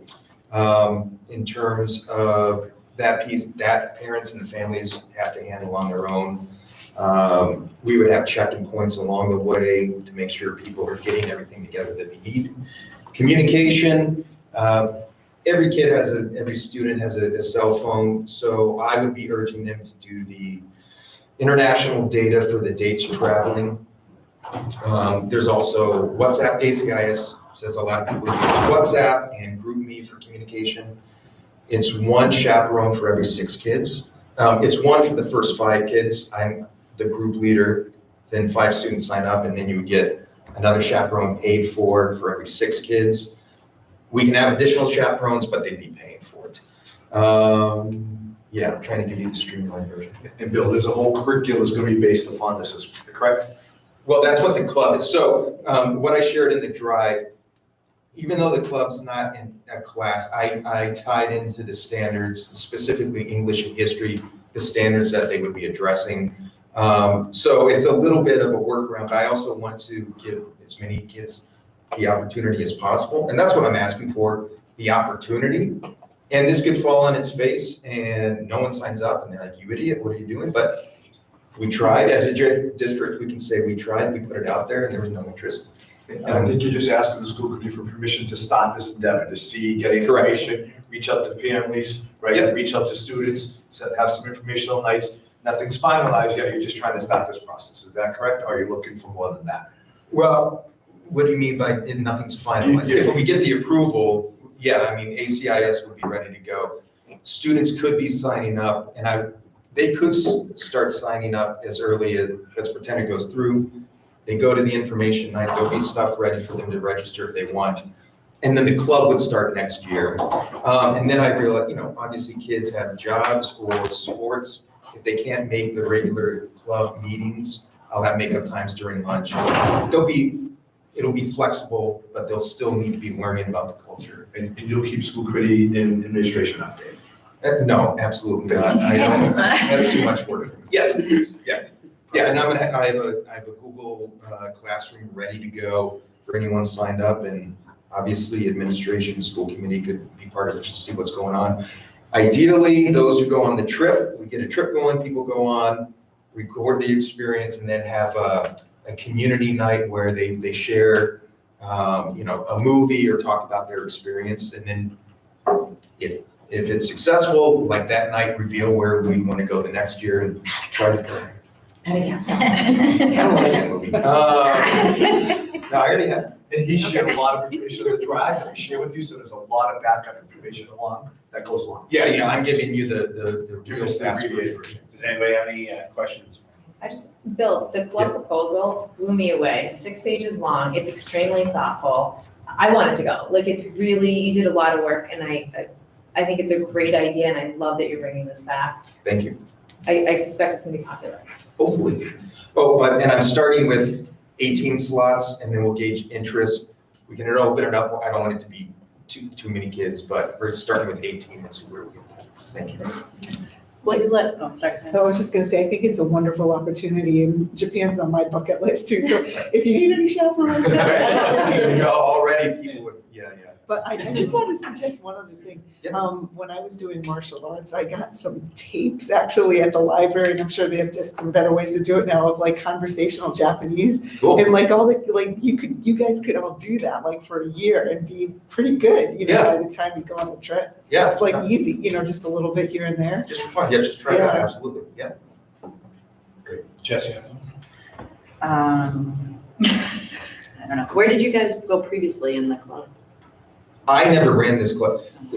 So Toronto had, what do we call it? So, The Global it's Studies program. Global years ago. Studies Club, and I went on the Dominican Republic trip. So I've gone on that, and I've gone on a Hawaii trip. And so there have been, and then there was the, French, there has been France and Spain. China. Right. Yeah, and when we were in high school, Mrs. Berry was Mexico and Quebec. Mr. Wiedemann just did a Quebec trip. So it's like, oh, there's an interest there, and things started to move again. So I personally, so I was trying to think of a way to get kids in it, not tied to a specific class, to open it up to 9 through 12. Hey, Bill, unrelated question, but do we still do like exchange programs, like exchange students stuff at schools?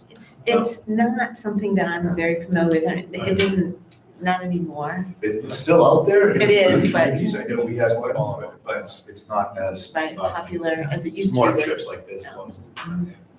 Cool. Yeah, Beth. I love that idea, and I love that at the end doing like the community night and that'll be very fun. I would just, speaking of the Quebec trip, would this take the place, like would you still do, moving more from Mr. Clara, like would Mr. Wiedemann go in this direction with you, or is it still like No, he that can would still be- do it would be language separate. trips? Yeah, and I don't want to right. step on toes. Yeah. Right. This is just another option. It would, Yeah. yes, absolutely, because we want to provide as many opportunities. Yes. And so it really is, this is a huge, I've gone on trips myself. It is a huge commitment on the part of the staff who attends the trip. So it's really about their commitment and their commitment to making this experience happen. So if there are 3 people that can coordinate various trips that aren't going to step on each other's toes, I would encourage all of those to happen. And it gives more options for students. Maybe they're only interested in going to Quebec. To a long weekend or price Right, points and One other, I neglected, right now it's scheduled for, I believe departure would be, I don't have the date off the top of my head, the Thursday going into break. So that would be one thing for consideration. And one thing with ACIS is their sliding scale is only a day or so based on flights. So it would be a day or two of missed school. I would argue for a good reason, we're going into break. And I would be updating everyone with those details. The other part, this looks great in the kids' resume, right, when they're applying to colleges and universities, right, that they've traveled abroad. There's an option, I'm glad you brought that up. It's almost like we planned it, but we didn't. There's an option to earn credits for teachers and students. If you're a junior or senior, you can, through whatever university online, there's some work involved, but you can earn some college credit doing these trips. I was out just talking to Julie about her children looking at colleges and universities, and that's one of the things they're looking to separate kids apart. What is something different that kids are doing, right, besides, all the stuff they are doing, but adding this to their resume is absolutely something that will keep them apart or stand apart.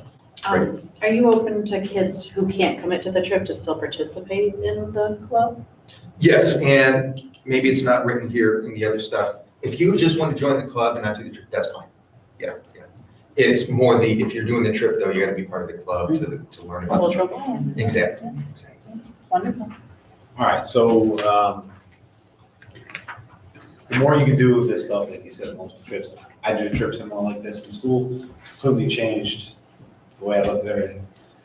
So whatever you need for support, just let me know. But thank you. We're motioning today to approve the field trip itself and the club, or is it the club and then you work? Yeah, quite honestly, I wouldn't be doing just the club, like they go hand in hand. Okay. And I'm open to, at the end of the year, what worked, but didn't making adjustments and. And as far as fundraisers go, I know school policy is, depending on the type of fundraiser, it may or may not need additional approval from committees, depending on what it is. It's in general, different types. the ones I had the most success with as a class advisor tends to be the car washes, the calendar raffles. Yes, okay. So it would still be the normal forms filled out in-house. If we're gonna revisit this one more time, multiple times, we have to do the official paperwork that says that the school committee will have to sign off because it's a trip that's taking us out of the country and out of the state. So there'll be official paperwork that the school committee will be presenting to you later. Yeah, it's making its way. Yeah. All right. So can I have a motion, please, to approve the Tohoto, Japan field trip and World Explorers Club? So moved. Jess? Second. Beth? Any other questions, discussion? All in favor? Aye. Am I as well? Anyone against? Okay, that motion passes. Thank you. Thank you. Great. We have one last business item, approval of donation from the Mark Fidrick Foundation for Unified Sports. Lisa, you have something? Yes, so we received a donation from the Mark Fidrich Foundation, which is an incredibly generous donation to cover the $1,600 stipend for Unified Sports Strength and Training Program. There is a line item that is $1,600 for this coaching position, and they want to see that continue. So they asked me, what I needed, and I said, I think it would be wonderful for you to donate the amount for the stipend. And that's what they did. All right. May I have a motion, please, to approve the donation from the Mark Fidrick Foundation for Unified Sports? So, All right. second. Lisa? Any questions, discussion? The only thing I want to make sure, we have accepting financial donations. We've had some issues in the past. Everything's all set, all good, ready to go, recorded. This is what it's for, everything.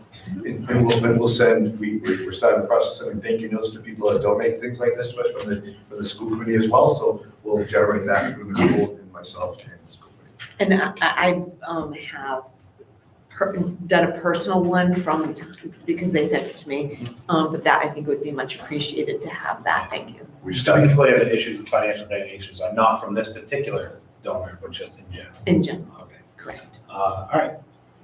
Questions, discussion? All in favor? Aye. Anyone against? All right, I'm an aye as well, so that motion passes. That brings us up to our last two items on the agenda, two different executive sessions. I'm going to cover the second one first, if you don't mind. So executive session 2 was listed. The Berlin-Boylston Regional School Committee is convening an executive session under Purpose 1 to discuss an open meeting law complaint filed by Lindsay Tierney against the Berlin-Boylston Regional School Committee. New information came in since this was out there. That complaint has been rescinded, so there is no need to enter into that executive session. Just that we approved our consent agenda earlier tonight. That included minutes from several meetings that have taken place over the past. Open meeting law does require us to approve minutes of a meeting and to have minutes of a meeting. Open meeting law does not necessarily require just a general posting of those minutes, although we do post them on our website.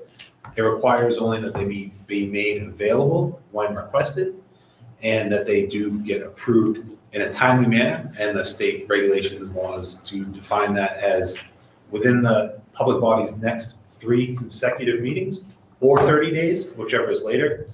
The dates of the minutes that we approved tonight all fit within that. I believe when we do this on the consent agenda, they typically do fit within that. And then that complaint was rescinded over the weekend, so we won't be going into that one.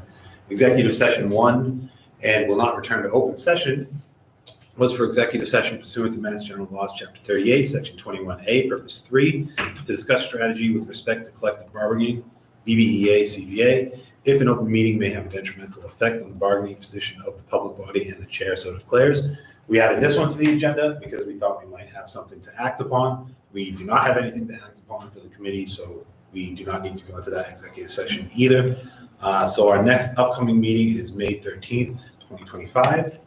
May I please have a reminder, first of all, to attend your town meeting and vote for the budgets and everything else that's going on out there. That's been. Next week we have a meeting. Yeah, next week we're gonna meet on the 14th, 15th? No, Tuesday. 5 PM. Is that 15th or 14th? 15. 15th at 5 PM to do our interviews for our interim candidates for interim superintendent. So that's all the news. Point of parliamentary. Yeah, what's up? So we had discussed that maybe that we could Yeah. update the agenda, so in lieu of, since minutes take time to approve. Yep. That we could just put very quick little notes of what got passed or, Yes, you've got those notes, yeah? I do. Okay, yeah, send them over to Lori and me and we'll get them. And also, it might be also a good idea if we, in the future, put like timestamps of like the time that we're doing it, so someone could go back to the meeting. You know what I mean? Like each part, if we could start keeping in the future. I'm not realizing. No, it's not, yeah, someone wants to relive it. But in the future, that might make it easier for someone to actually go back and watch the conversation, just skip ahead. Instead of watching the whole thing, Yeah. you mean? Yeah. At 2 speed? You good with that, Jess? In the future, I will do that, yes. All right. I will hold it. All right, sounds good. May I have a motion to adjourn, please? So, Lori, second. Lisa, anyone want to discuss or question it? Sure. All right, all in favor? Aye. Anyone against? All right, the motion passes. We are adjourned. Thank you. Thanks, everybody. Thank you.